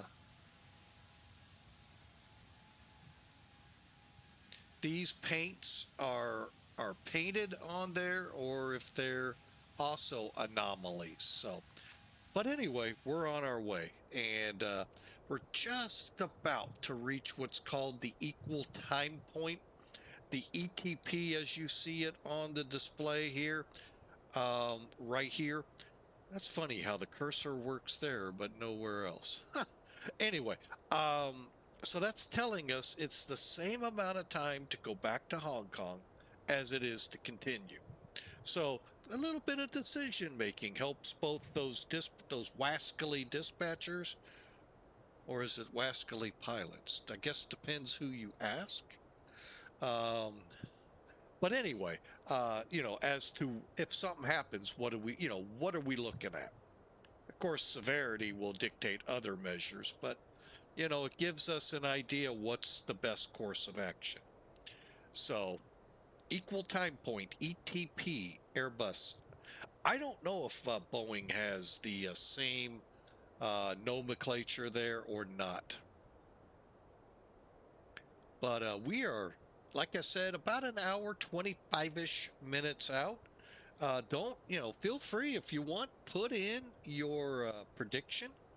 It's exclamation mark, the word predict, a space, negative number. Make sure it's negative. If you just put in exclamation point, predict, space 350, that's a good chance. Unless you're the only one, it isn't going to win. It's got to be a negative number. But anyway, we are on our way. At about 25 or so minutes from now, maybe 30 minutes, we'll see. We'll go through a quick arrival brief just to see what we're dealing with up ahead.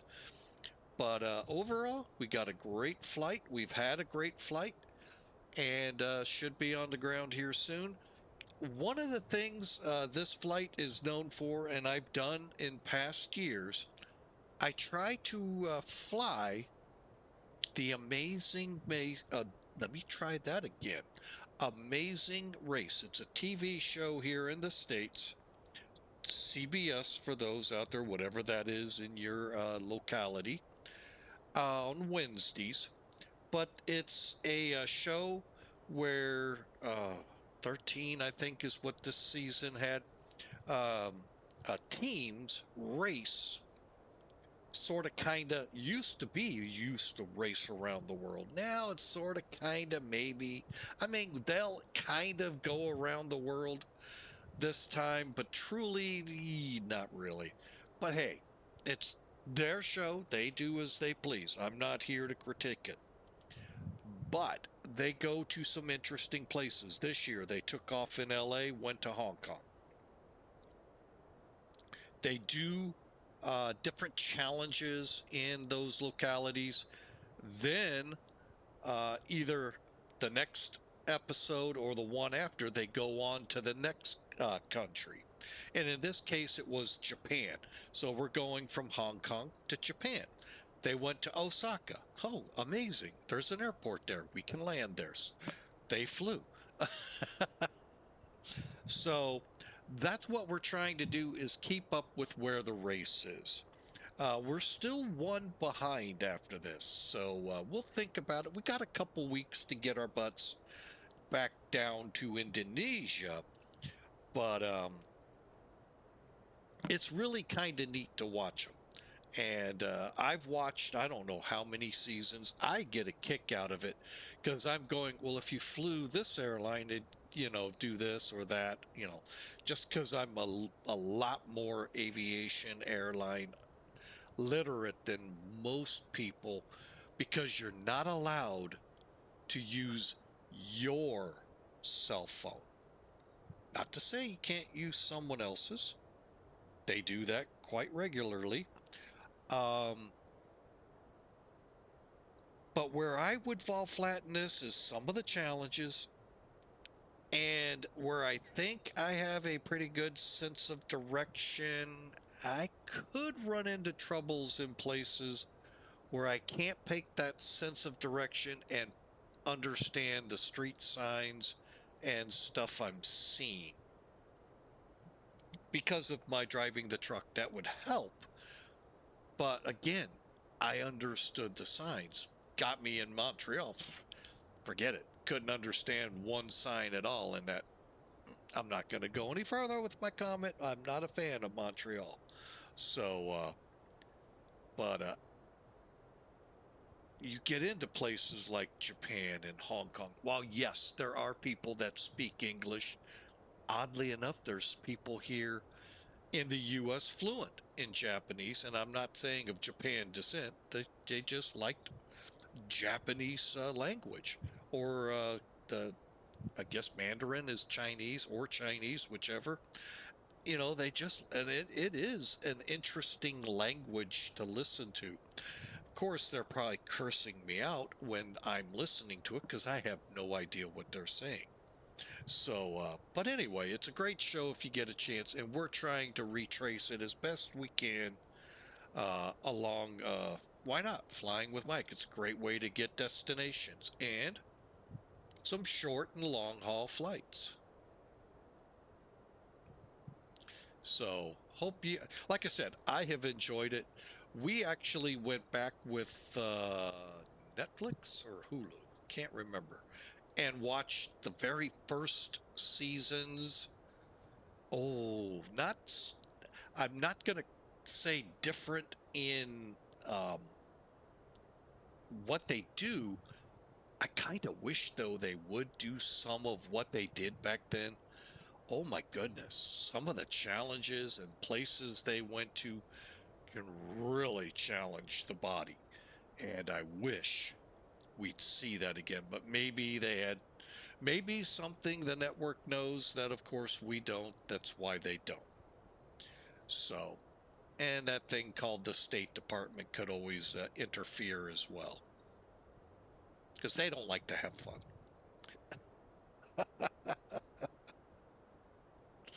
Oh, but I recommend watch at least the first season. That ending was unreal.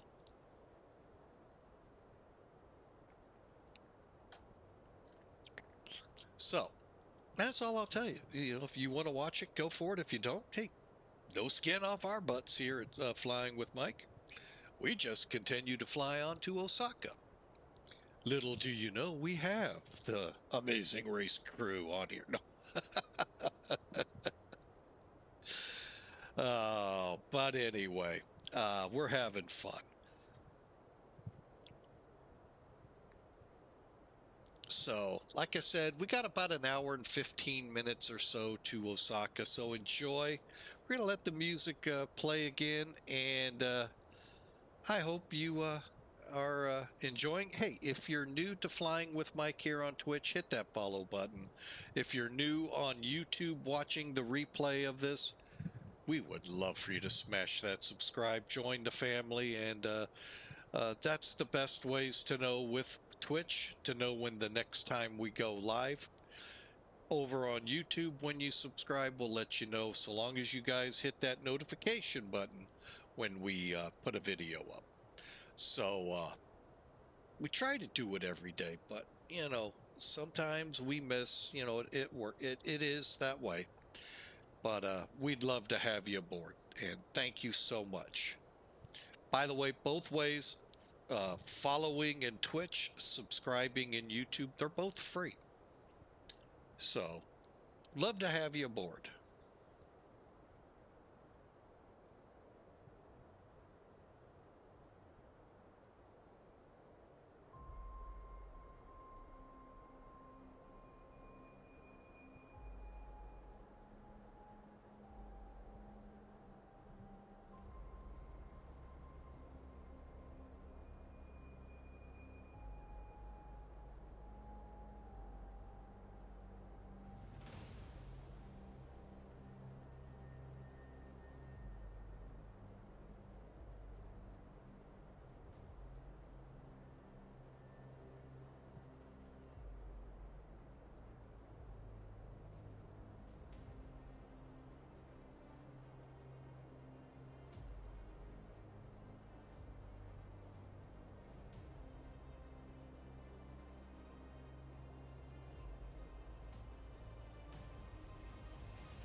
How many of y'all happen to catch that in the chat?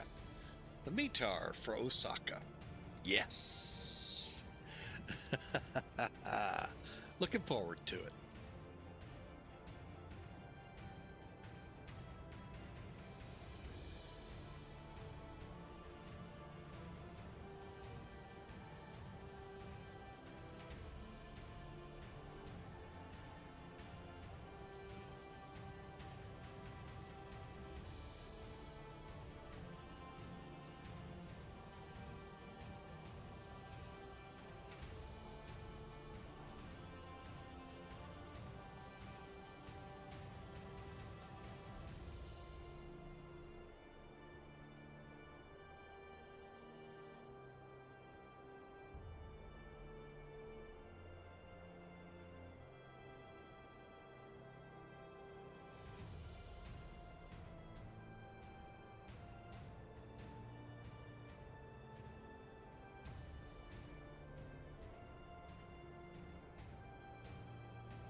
All right, I put the music on hold here. We are going to take a look at the what lies ahead in Osaka, Japan. One more time, let's look at that METAR and cringe a little. Not really. Uh-oh. Oh, helps to spell.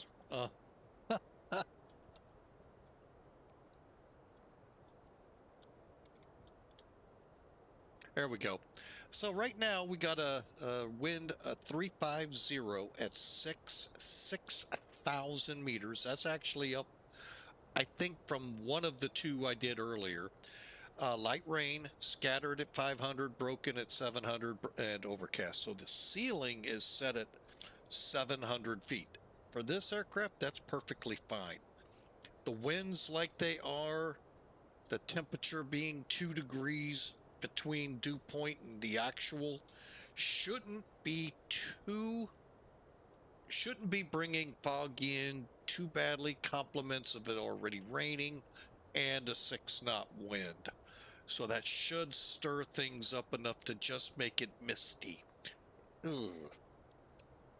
So, but again, we're in an airplane totally capable of what we're about to fly. That's kind of why I took the ILS. So, let's start taking a look at this arrival for those of you arriving to our stream here. By the way, we sure appreciate you being here, and hope you enjoy and hit that follow button and follow along if you haven't done so already. Hang on a second, something doesn't look right here.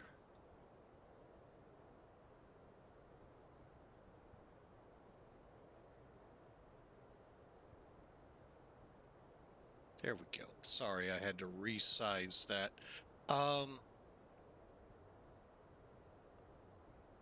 Okay, so I have the program NavGraph charts up. Some of you would use AviTab. You know, you can incorporate that NavGraph charts into a lot of different programs, including Sim Toolkit if you want it. However, I like going right off the base. Back in Hong Kong now, we do have VATSIM up and running there with controllers. So they have an ATIS. Still do not have one in Osaka, but you can see now it's saying IFR red.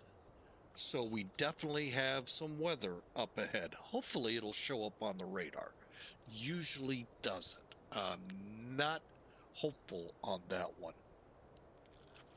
On that front, I should say.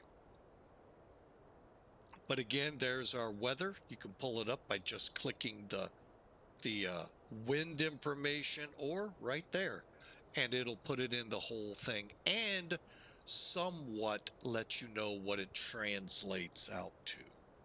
Okay, so let's go back to flight. Now, we are planning the Habik RNAV arrival. Yeah, I know. Habik to an ILS, not necessarily the RNAV. Why? Well, I'll show you here in a minute.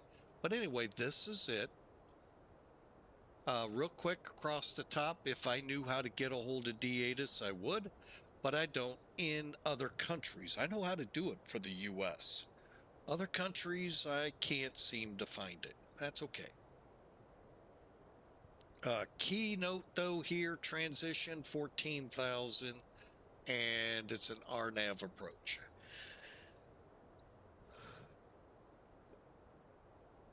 And a super simple one. All we got to do is come off Azumi, 13 miles to Habik, 3.5 miles to Koma, be at or above 3,500. You can pretty well bet I'm going to try to get my butt down there to 3,500. So when we come onto that localizer, hopefully the ILS glide slope is a little further ahead so we can get everything set for the arrival. This could turn into my first auto land with this plane. All right, moving on up. The ILS. All right, Osaka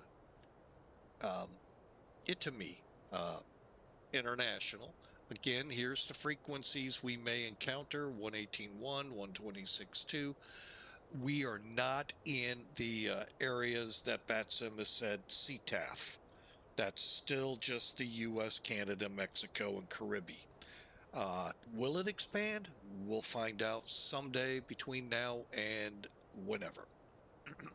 However, the localizer, as we kind of scroll it a little bit, 110.1. Cool thing is it's already programmed in, compliments of the way Airbus does things. Approach course 32 or 322 degrees. All right, MEDO is 3,500, which is cool. That gives us a little bit to get this thing slowed to approach speed. And 3,500. Then our decision altitude is 250 feet AGL. Since we're gonna probably set it into mode to auto land, we're gonna go AGL for sure. So that means we'll set the radio, RAD, I think it might say, when we get to that point. Airport elevation and runways next. Here's our missed approach below it. And now we get our transition levels and altitudes are 14,000. There's MEDO 10 miles out, Acoma 14 and a half miles out. So we got about a 4.5 mile range to slow up. Now we're going to probably be around 210 at Acoma, but I want to be slowed to approach speed by Madoa and the flaps gear out.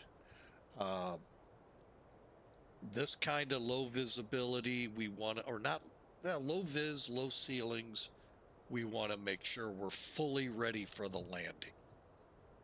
And there's our missed approach to Izumi, which is where we went to start all of this.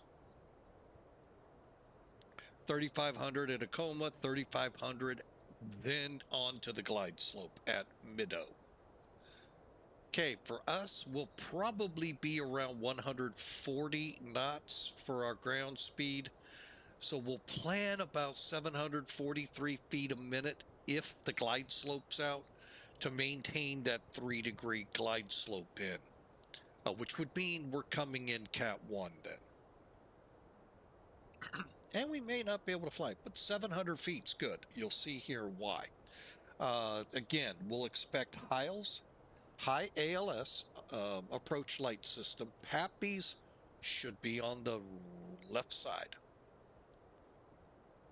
Lastly, this is the point where we have to make sure, and we're good to come in.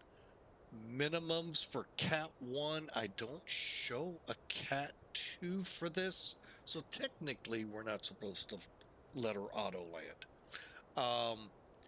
250 feet above the ground is the minimum ceiling, and that's what's on your METAR. So keep that in mind. The parentheses, that's what you'll gauge off your METAR. The visibility has to be greater than 700 meters, all of which is good. Missed approach, climb gradient 2.5%. Are not established. Okay. Trying to read some of this. Straight in landings. Some of this isn't making sense. Oh, 2.5% you come in. Yeah, okay. We'll see. But anyway, we're looking at 700 meters and 250 feet. One last look. Unlimited visibility. Oh, just updated 12 minutes ago. Oh, wow, we're VFR for sure. Broken 5,000, overcast 6,000. Oh, okay, we're back to category 1. Hey, that's how things happen up here, folks. Weather happens.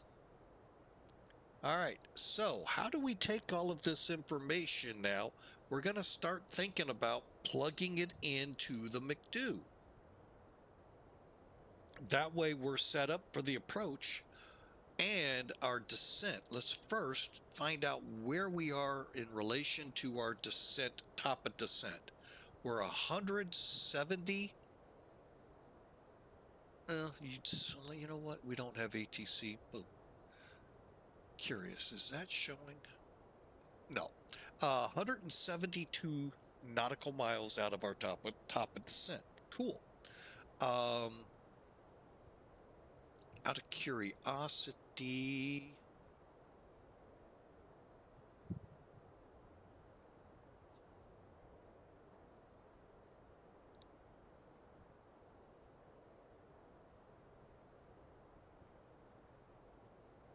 okay, they have us set for there. I'll worry about the speeds. Cool. I wanted to see where they had us set. Okay, so I think I'll go with their numbers. I might push us a little early just to be safe. But for now, let's take this, go over here, click landing performance. Now, let's see if our numbers are not matching up. Let's see if we do a reset. Nope, they're not up to date yet. Usually takes a little bit. So if I was to go in here, do a METAR request, it would probably show this one. So off the one we have now as of 21Z. Yeah, it's an hour old. Which we know is incorrect. Okay, we're landing 3-2 left. That's right. Winds are calm.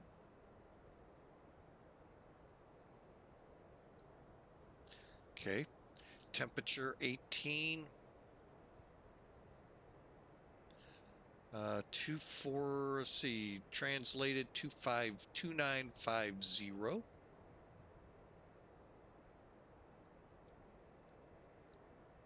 Oh, that's not right. Okay, we're going to go wet runway. Maybe.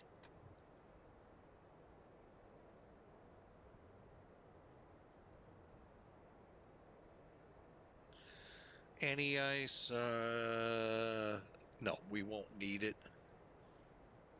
And we'll use reverse brake. Let's see where we're at. Actually, I think that's pretty good. We may just go low.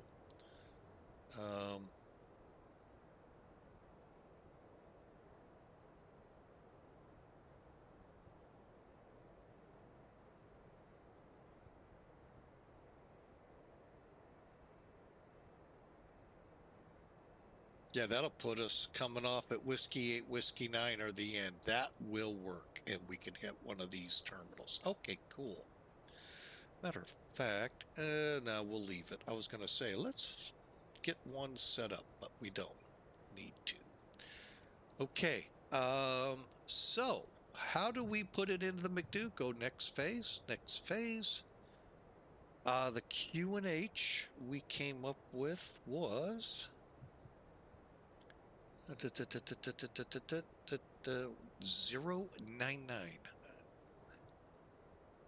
Can I do that? Yes. Temperature 18.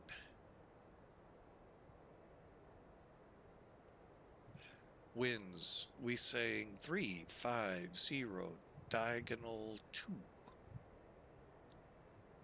And we're still going to go with that minimum of 250.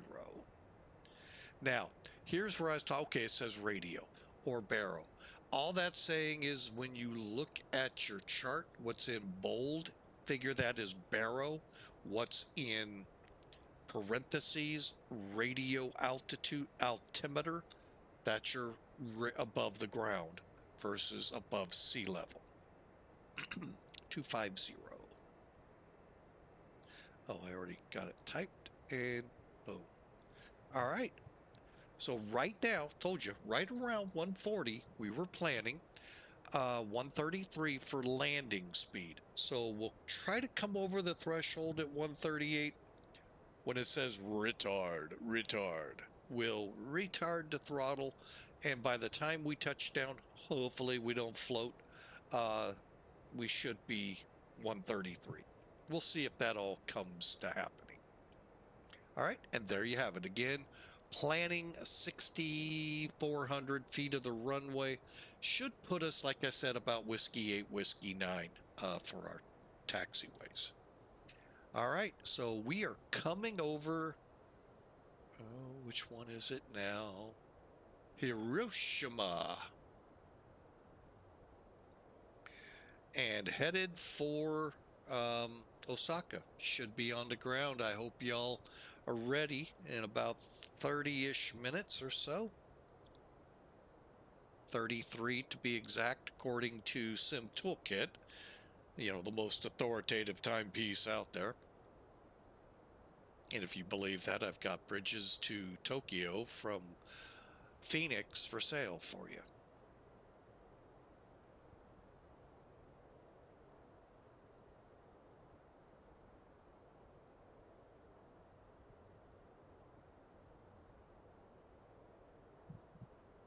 All right. Well, I see why the weather improved. The big storms have moved on. Yes. So that ought to help us. We need all the help we can get.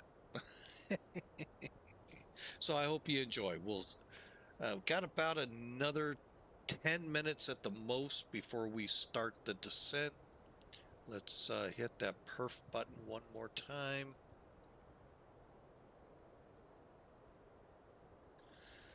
Oh, you really aggravate. Oh, it's on perf. 114. All right, so we're ready to go. By the way, let's just do something for fun.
I think I finally figured it out. Hey, I found it.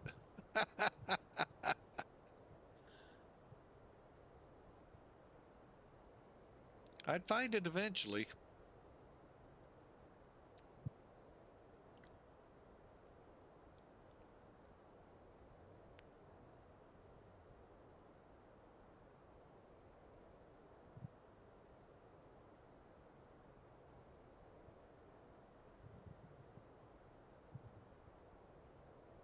Okay, 2100. So yeah, we got the same information. Okay, let's go back to flight plan. Would have been neat if I could have got it to come across Dakars. Working on that. Oh, and we got it printed right here.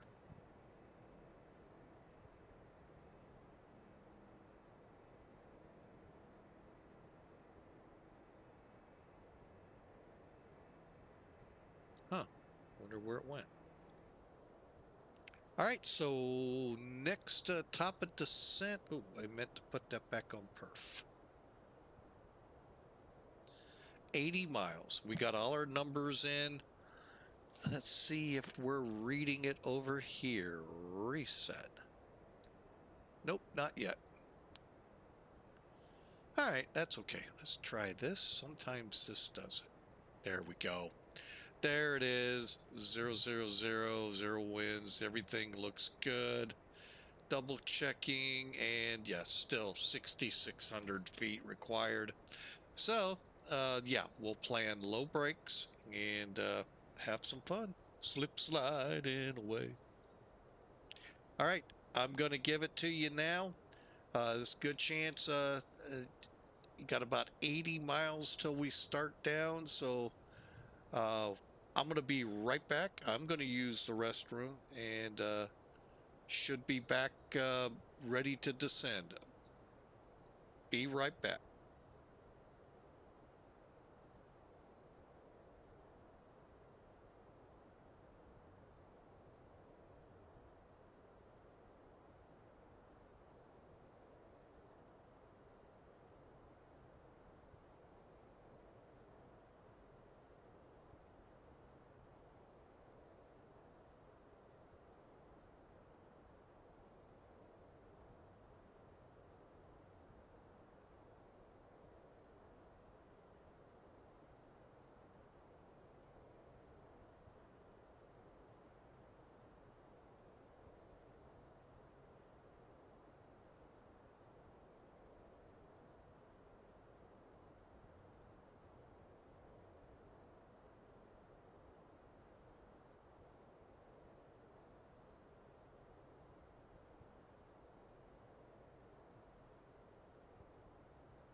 All right, we're back with you, and we are 24 minutes or so out. Look at that path just being parted in front of us.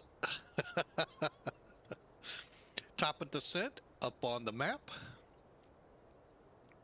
We're going to go ahead, set it for 3,500. About 4,000. All right, and again, remember, the one thing that's different between the 330 Neo and the rest, well, the 319, 320, and 321s, you have to actually move the switch. You can't just click on it, you know, get one dot or two dots. You got to actually push it or pull it. I guess that's for you guys with VR that can do that kind of stuff easier. Me, kind of a pain in the butt. Kind of, like I've said, I don't really know if I like it or not.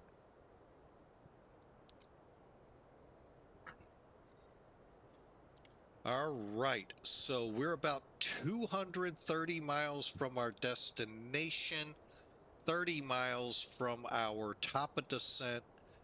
Don't click activate approach phase until you are actually able to dial the speed, because if you don't, it'll set the speed to whatever F is, and until you take over, that's what the plane's going to slow and then fly to get in. Which means you'll probably have to put some flaps out.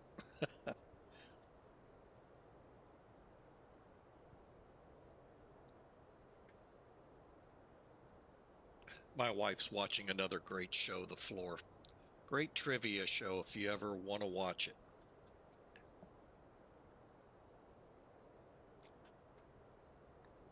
I'm going to be really bummed if... Actually, I can always go back and watch it on demand.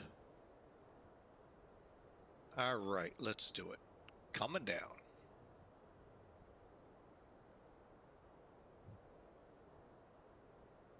Okay, you see it on the screen. ILS 32 left is what we're shooting for. We got to fly the Habak RNAV arrival, however. And no, it's not to an RNAV. It is to the ILS.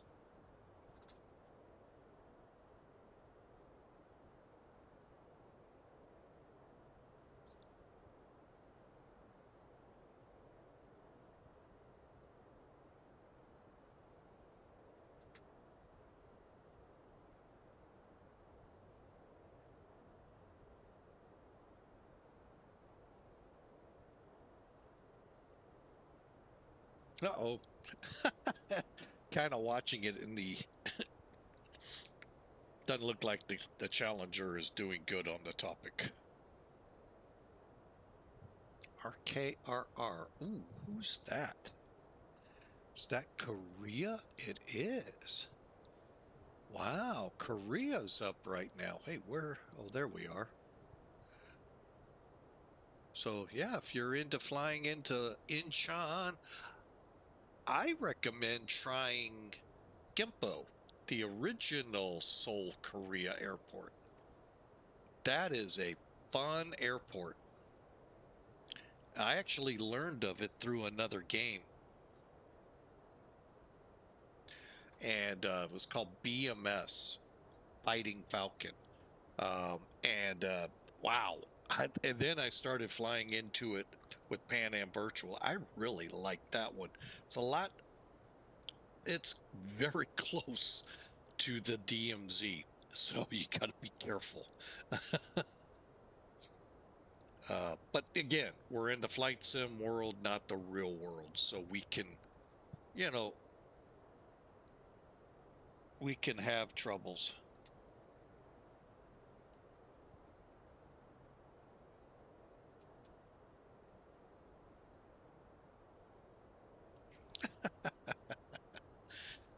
I would not do good at that game. But there is a topic I am curious about called aviation.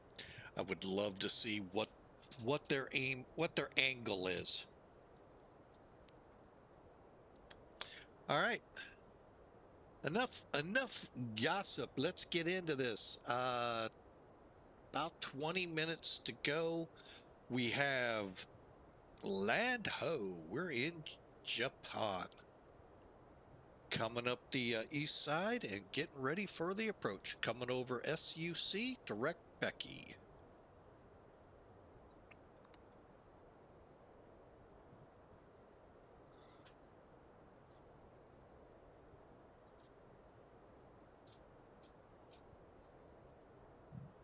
Oh, and the dog is here.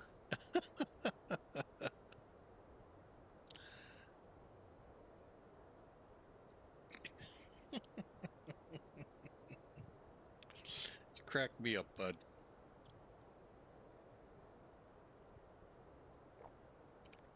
So I hope your Thursday, as I like to sometimes call it, Friday Eve, is going well.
I'll tell you, and I say this just about every flight with Japan. Well, actually, over here in the Far East. If you're one that likes to fly the heavy aircraft, 747s, 777s, A330s, A380s, and you want to fly for an airline that flies those, you can actually do that over here. When I first started flight simming about 25, 30 years ago, actually no, closer to 25, usually you got to start with the little puddle jumpers and work your way up. I get that, get you more familiar with sims and all of that. However, Cathay Pacific, JAL, KAL, ANA, Air China, these are all, I mean, any airline out here in the Far East, the Orient, they fly so, folks, this is where the 747-400 domestic flew, because they could put 500 people in a plane, in a cattle car, if you will, and fly them from Tokyo to Chitose, Tokyo to Kansai, Tokyo, you know, it's unreal the amount of heavy aircraft that fly over here and are full along with they do have the smaller aircraft too. Just unreal. So if you're looking for that, you're in the area that you could find an airline that you'd be able to fly with, let alone head over to the US, to the Europe, to Australia. It's just these 1 hour, 2 hour hops, they fill them up. It's one of the few places in the world you find a lot of domestic A350 flights. There's some in Europe, there's some in the US, but not many. So this is one thing I love about flying over here. It's like, you know, yeah, they got those bullet trains, and they're pretty awesome. But they'll also hop on these airliners, and like I said, you could easily be on a 767 and just going 1 hour hops. So look for that. Also, Mac Air. You can fly whatever you want here. There is no tiered layer of aircraft. So check them out here at Mac Air. Here, I'll put the website up again for you. Whoop, there we go. MacAirVirtual.com. It's just amazing if you're into flying the heavy. Now, if you want to fly A320s, 737, 757, they have that here too. But this is where I locked on to Cathay Pacific, and that's all I flew was A330, 777, A340s, and 747. And I had a ball where I could go. I could either go to Philippines, or I could go to Frankfurt, the US. I mean, like I said, it was just unreal, and that's all they have. You don't, back then, you didn't have the A319 320s or the 737s with Cathay. It was just a heavy iron. And like I said, in the real world, they fill them. So it's just amazing over here, the difference. And it could be the same in Europe, but they have a lot more of the littler planes as well. But over here, it's just so many people traveling. It's unreal. So, and I love it. I mean, that gives me heavy flights all over the place for them. So, hope you enjoyed Hong Kong to Japan, Osaka to be exact. Again, retracing the current season of the Amazing Race. First leg we didn't do was LA to Hong Kong, but we're picking it up from Hong Kong, headed up to Osaka, and then in another day or two we'll head down to Indonesia, where they are currently on TV right now. Check them out on CBS Wednesday nights if you're into that. All right, we're coming in 24,000. I think we're doing okay on our descent. Everything seems right. And hopefully the weather continues to improve.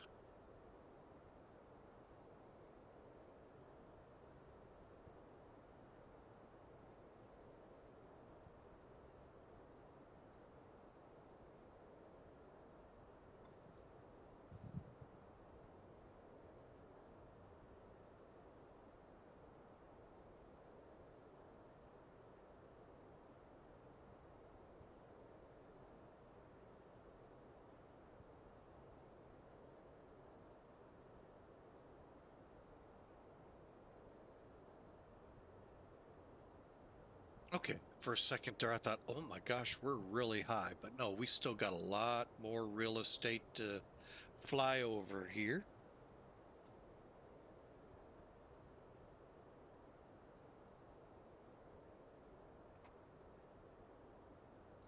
So again, we've been flying from Hong Kong to Osaka in the ToLiss A330-900 Neo.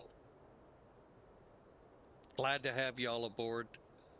And if you are new to the channel, we'd love you to smash that follow button so you can see where we're headed next. If you got notifications on, you'll get a message, however you get them, for where we're going next live. And yes, Japan is this mountainous.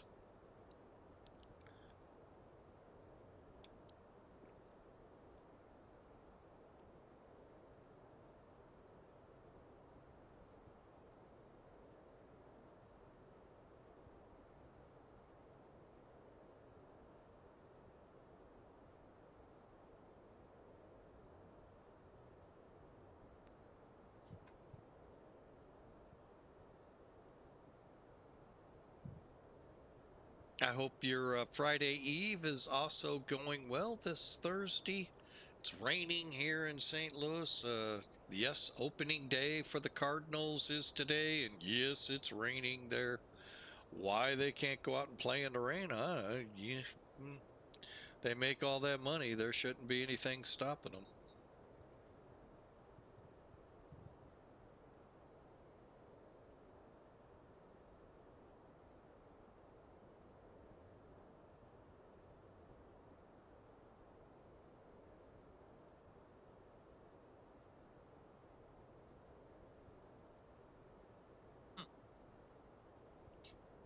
I'm just peeking out. My wife's watching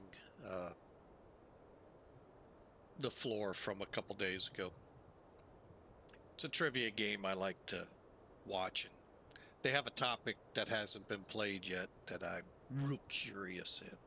Whether they'll get to it today or not's another story. Or in that episode, I should say, Aviation. Curious what they're looking for.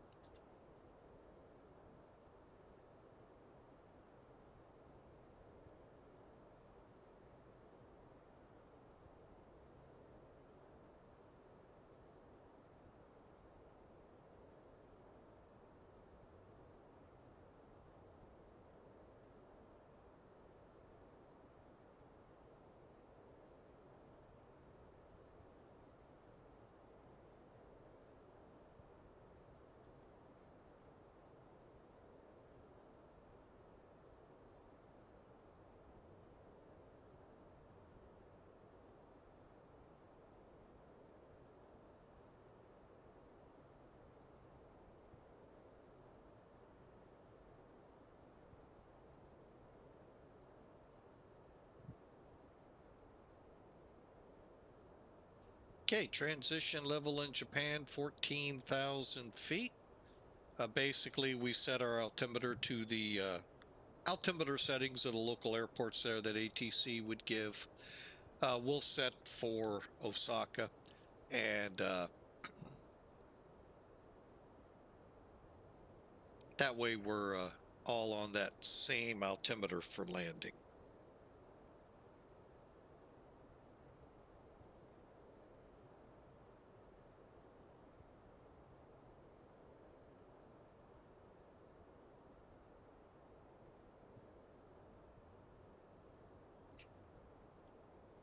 Oh my.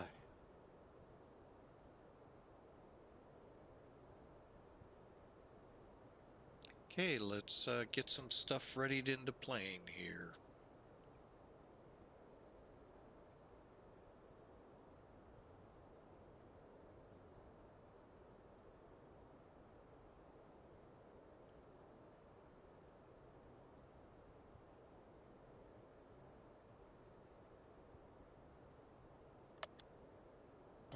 Okay, we got that set. Shut down. Hang on. McDo, we've got our DH set. We've got our star set. Landing elevation is auto. And we've started our top of descent.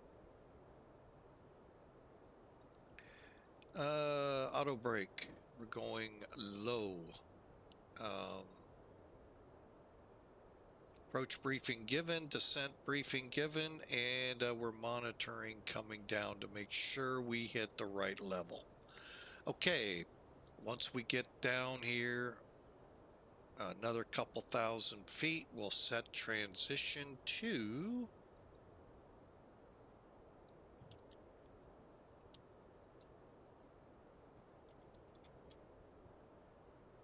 999. 999.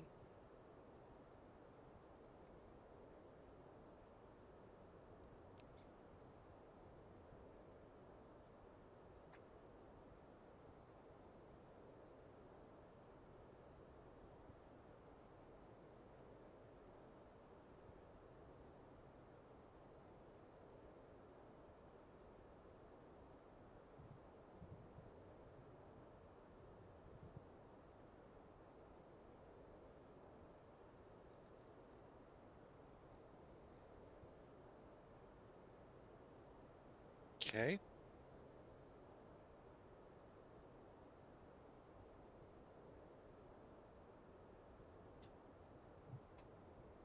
So I hope you've enjoyed a nice little jaunt across here. We've been up and going for about 4 hours. We had a little hiccup in Hong Kong. The throttle, for some reason, wasn't connected properly in the sim. It's the first time in uh, 5 years with X-Plane I've had that problem. So I don't know what caused that.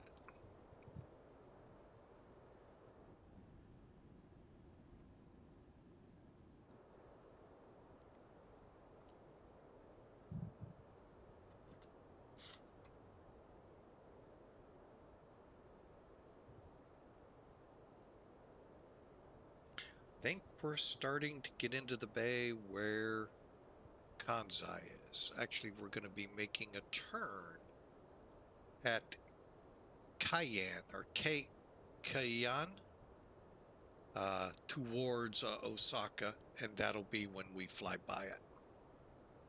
So, again, if you're into learning about history about these airports, Kansai is one really interesting airport to learn about.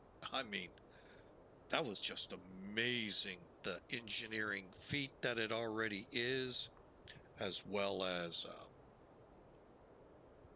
what those engineers came up with to alleviate stuff that eventually did come to pass.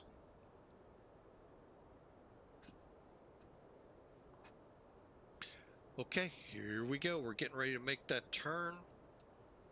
And, oh, we're below transition level. Hang on. Oh, we've already set. Good.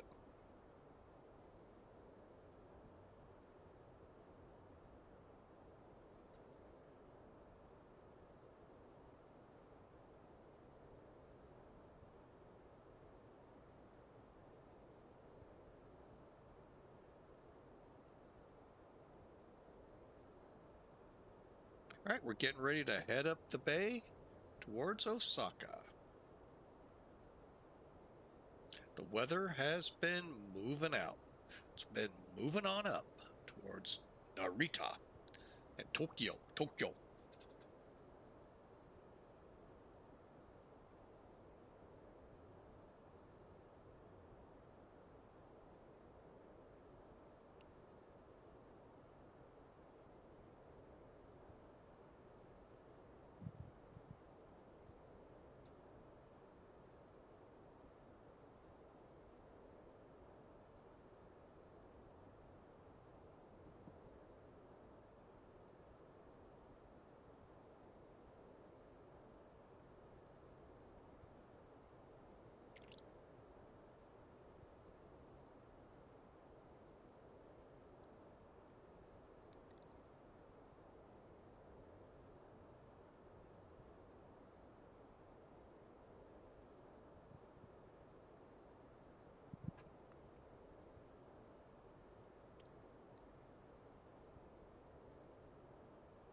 All right, and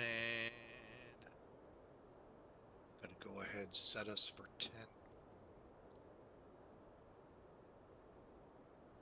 Okay, 250, slowing with the help of our speed brakes.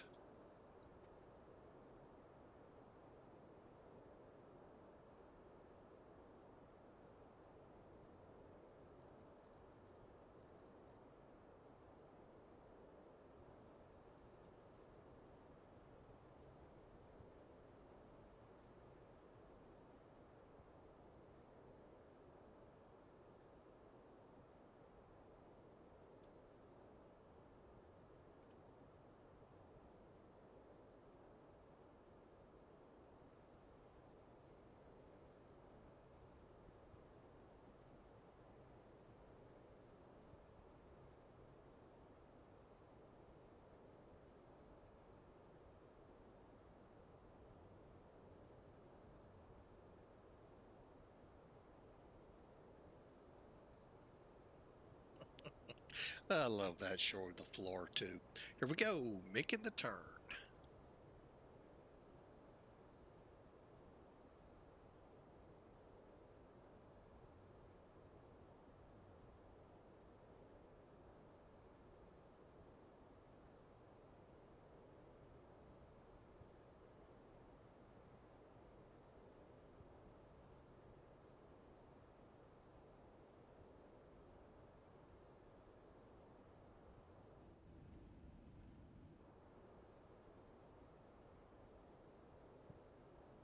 All right, time to get serious.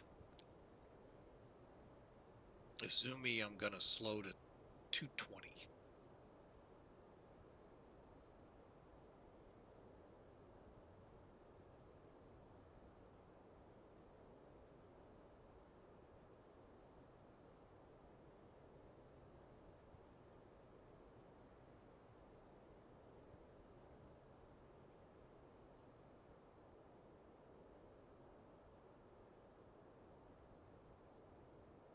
Oh, wow. Wish I could pick it up and read it.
Okay, our ILS has been identified correctly, ISK, and 11010. Good deal. We're getting ready to make the turn. Let's go ahead, dial in.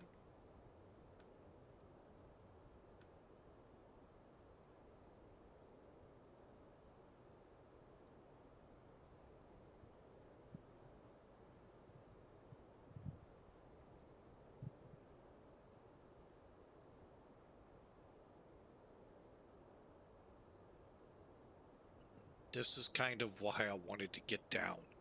We're not slowing much.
Okay, here we go.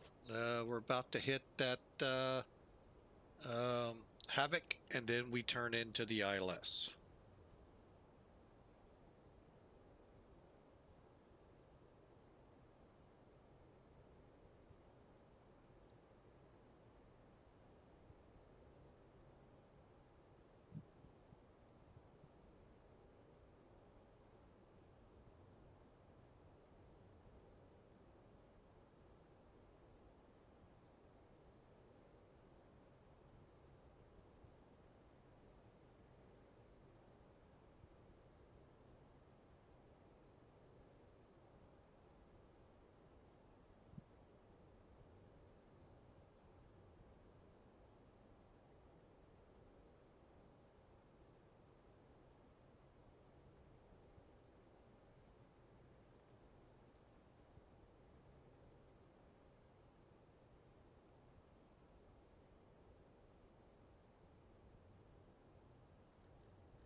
Okay, flaps 2. We're set for the ILS. Constraints ILS set. We're approaching a coma. Should be grabbing the localizer here any moment.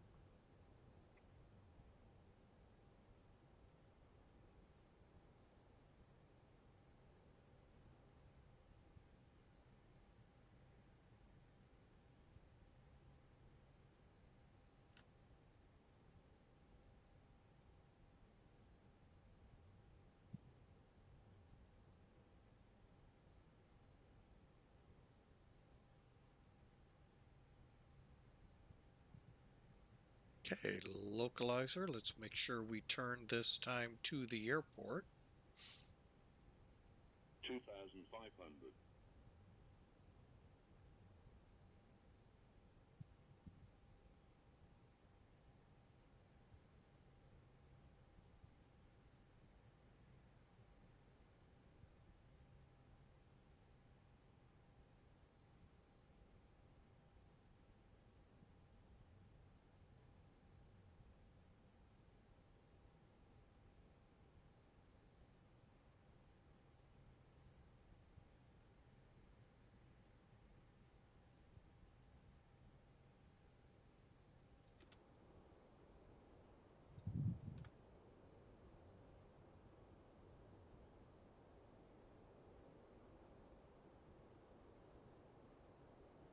Okay, glide slope's alive.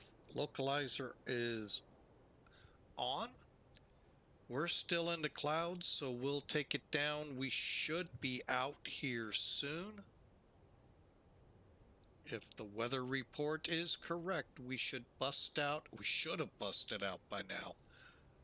It's not reflecting, so I am going to play it safe. Go into auto land. Flaps full, spoilers armed. 10 miles out.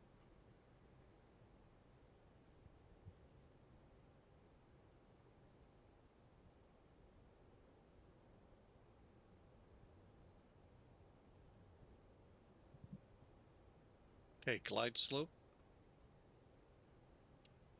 Osaka traffic. Cathay 1572, 10-mile final. 3-2 left.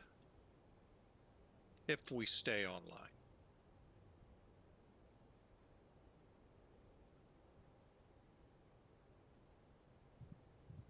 I don't think we will.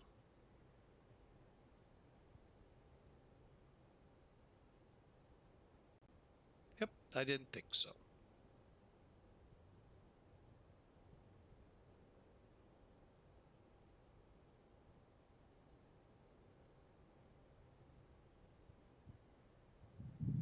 Obviously, the weather in X-plane is not the same as the real.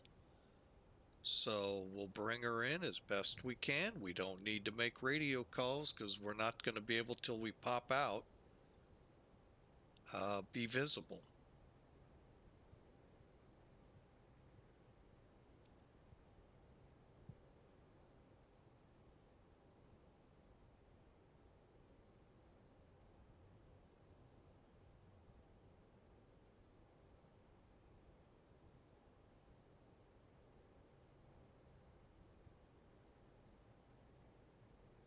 Okay, we're about an 8-mile final.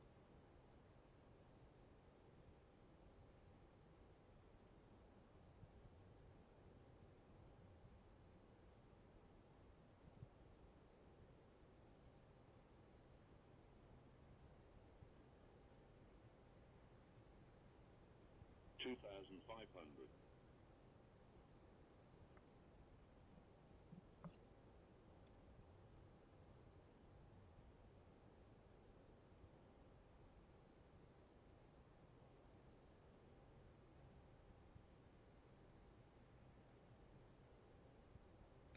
All right, 1,100 feet, we ought to see the ground. That's what I was looking at the map for, see what they were running. Who knows? Maybe then we'll be able to go back online for the landing. Otherwise, it is what it is. Nothing to get bent out of shape. Unless this was simulated Air Force, then we have a problem.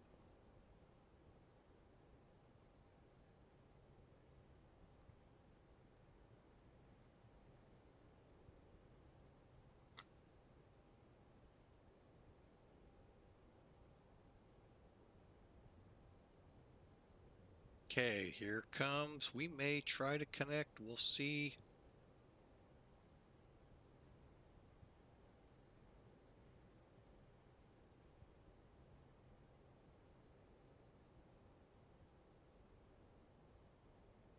Do not have the airport in sight yet. That's okay. Remember, 250 feet. Good 1,000 to go. Osaka traffic, Cathay 1572 heavy, 5-mile final, 3-2 left. Patch Edgewords, good evening. Great stream. I've been lurking and working. Appreciate you on my Discord. Appreciate you, sir. Thank you, Patch Edwards. Looking for a runway environment. Got it. Let's give it a try.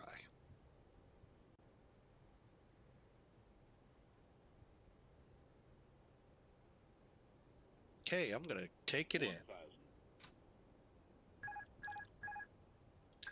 Osaka traffic, Cathay 1572, 3-mile final, 3-2 left, runway in sight.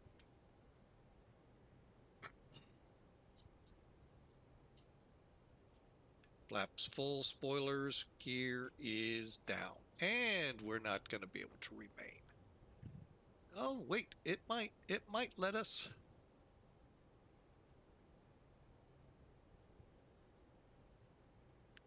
Oh, hey, Duluth. Welcome. Welcome in, sir.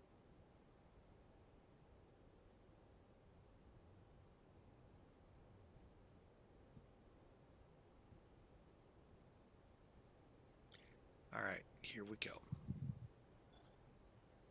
Get back into groove, landing.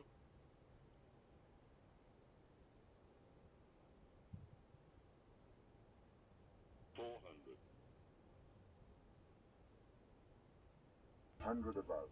And Osaka, Cathay 1572, short final, 3-2 left. Minimum 200.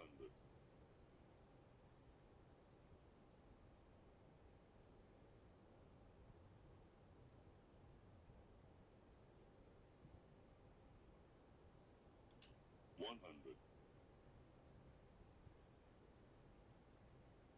50, 40, 30, 20, retard. 10, 5,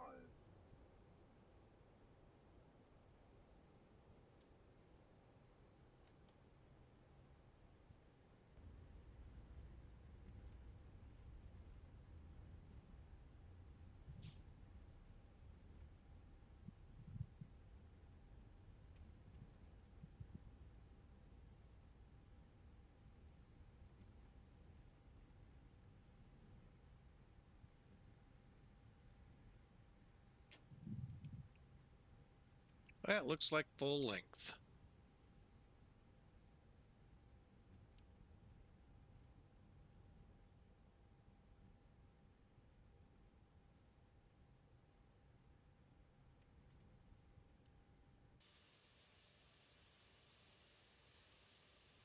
Well, understood there, Duluth or Patch Edwards. Sorry to hear that, but we're glad to have you aboard.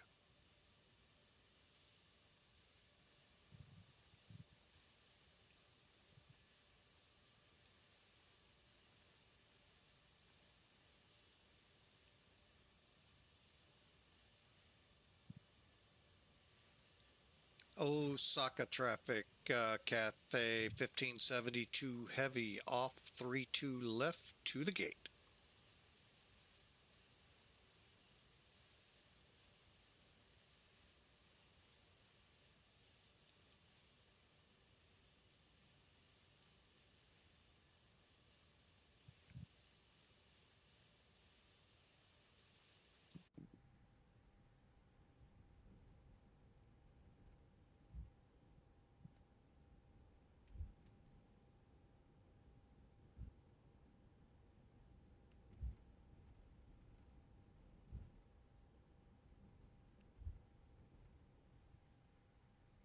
Okay, and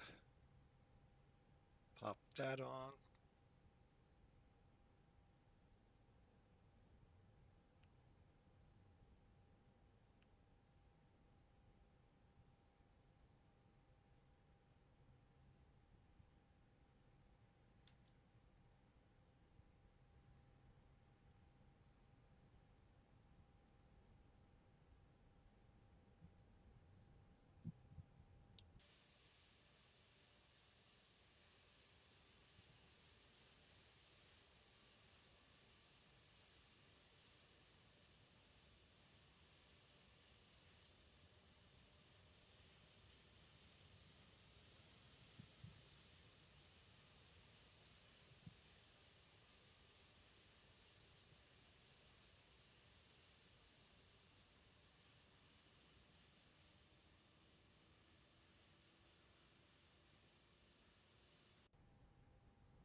Welcome to Japan. All right, Osaka to be exact. Thought we were gonna drop offline again just before touchdown, but we didn't. Let's get this bird double check that we're in for shutdown. At final approach. Here we go. After landing, flaps are up, spoilers are disarmed, landing lights are off, and I forgot one radar. Doggone it. Flight director, okay, LS can be turned off, constraints can be turned off, and flight directors, we'll leave them. Chrono can be stopped. 3 hour, 30 minutes.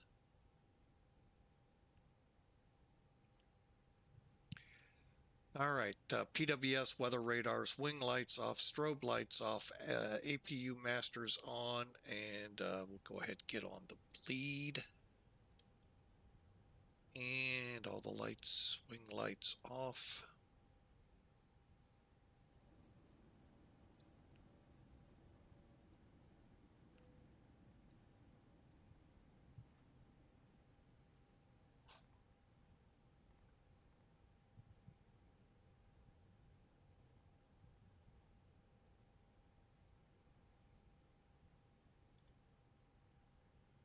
Beacon.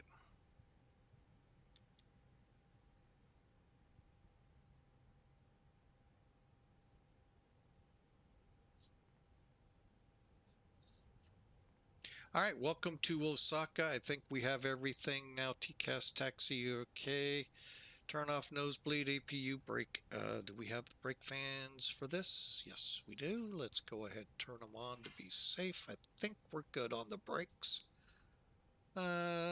Beacon light cabin door will open up here in a minute, along with the rest of the stuff. So perfect.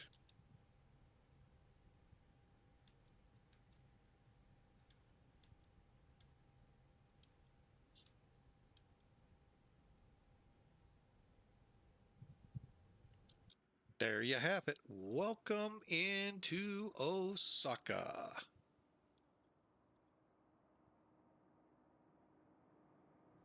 Main door open. All right. Close that.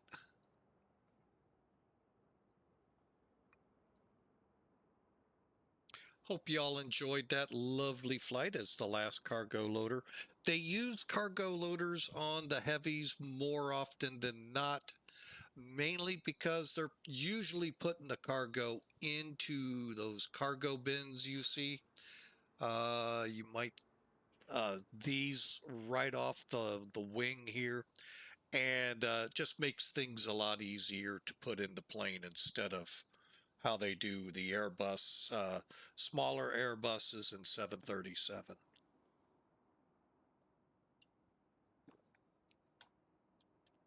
All right, so let's take a look at this. Again, if you would like more information about Millennium Aviation, who we flew with today, macairvirtual.com. Great group. And I think you'll like them. All right, let's, PIREP has been filed. I'm going to double check. Millennium.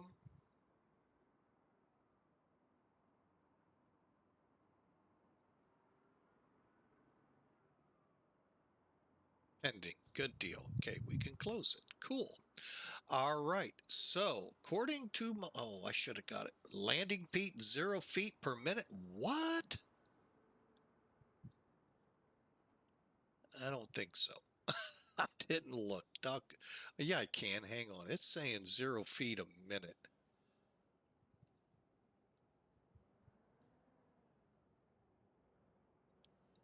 Touchdown 0 feet a minute. Holy man, I don't think so. That was a good landing then. Wow. Let's see what the others confirm or deny. All right. Let's bring in the Alpha product, Elevatex. Let y'all see what's coming. Not here yet, but it is on its way. Not sure, when, but hang on. You know what you got to do? You got to complete the flight first. All right, so you can see what we were contending with. This is what was there less than an hour ago. All right, let's look at it. 118 feet a minute, 123. That was a little slow, 110. Got a little squirrely there at the end. So, yeah, you know, we'll take it. That was a pretty good report. We'll take it. Again, Hong Kong to Osaka.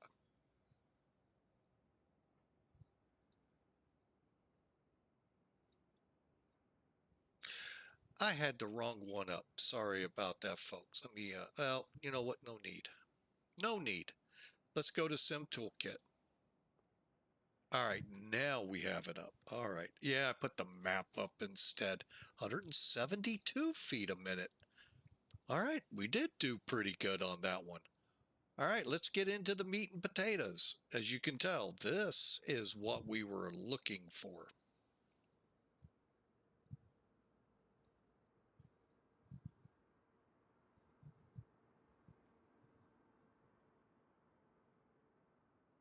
Hang on. We'll get it on the right flight yet. There we go. So you can see, pretty straightforward flight. Everything went as planned, including the landing. What, 3 hours, 33 minutes, 1,350 miles, 16,400 kilograms. All right.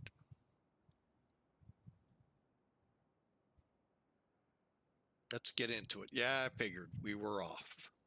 Uh-oh. Did it have us planned for the other runway? Are you kidding me? It did. All right, so we'll have to do this the old-fashioned way. Okay, so 500, 1,000. There's 1,500, 2,000, 2,500, about 2,800 feet down the runway, and I'll put it 25, 30 feet, maybe further off the center line. So that part wasn't great, but overall, a really good landing.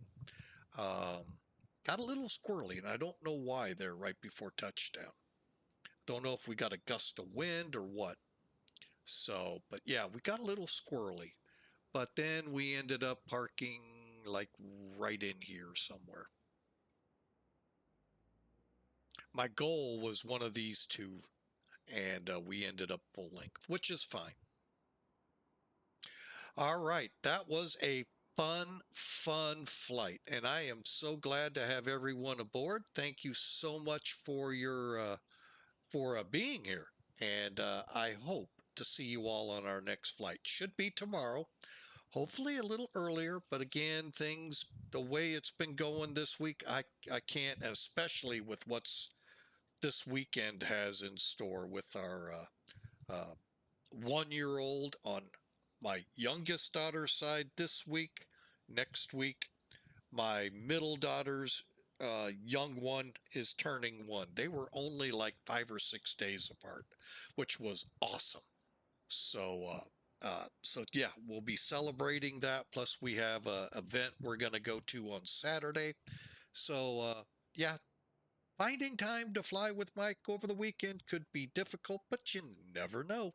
But for sure tomorrow we'll try and get something in the air, hopefully in Europe. All right, so I hope you all have a fantastic rest of your Friday Eve. Those of you already into Friday, hope your weekend looks great. As to everyone else, y'all have a fantastic day. And we will see you, like I said, hang on a second. I'm getting used to this new setup here. Bear with me. There we go. And we'll see you on our next flight. Again, if you followed us, you've got the notification on, you'll get an email when we go live. If you're new, we'd love you to smash that follow. Love to have you aboard again. Y'all have a great night. We'll see you tomorrow. YouTube, hit that thumbs up and subscribe if you're new to the channel. Y'all have a fantastic night. God bless you. Have a blessed rest of your day.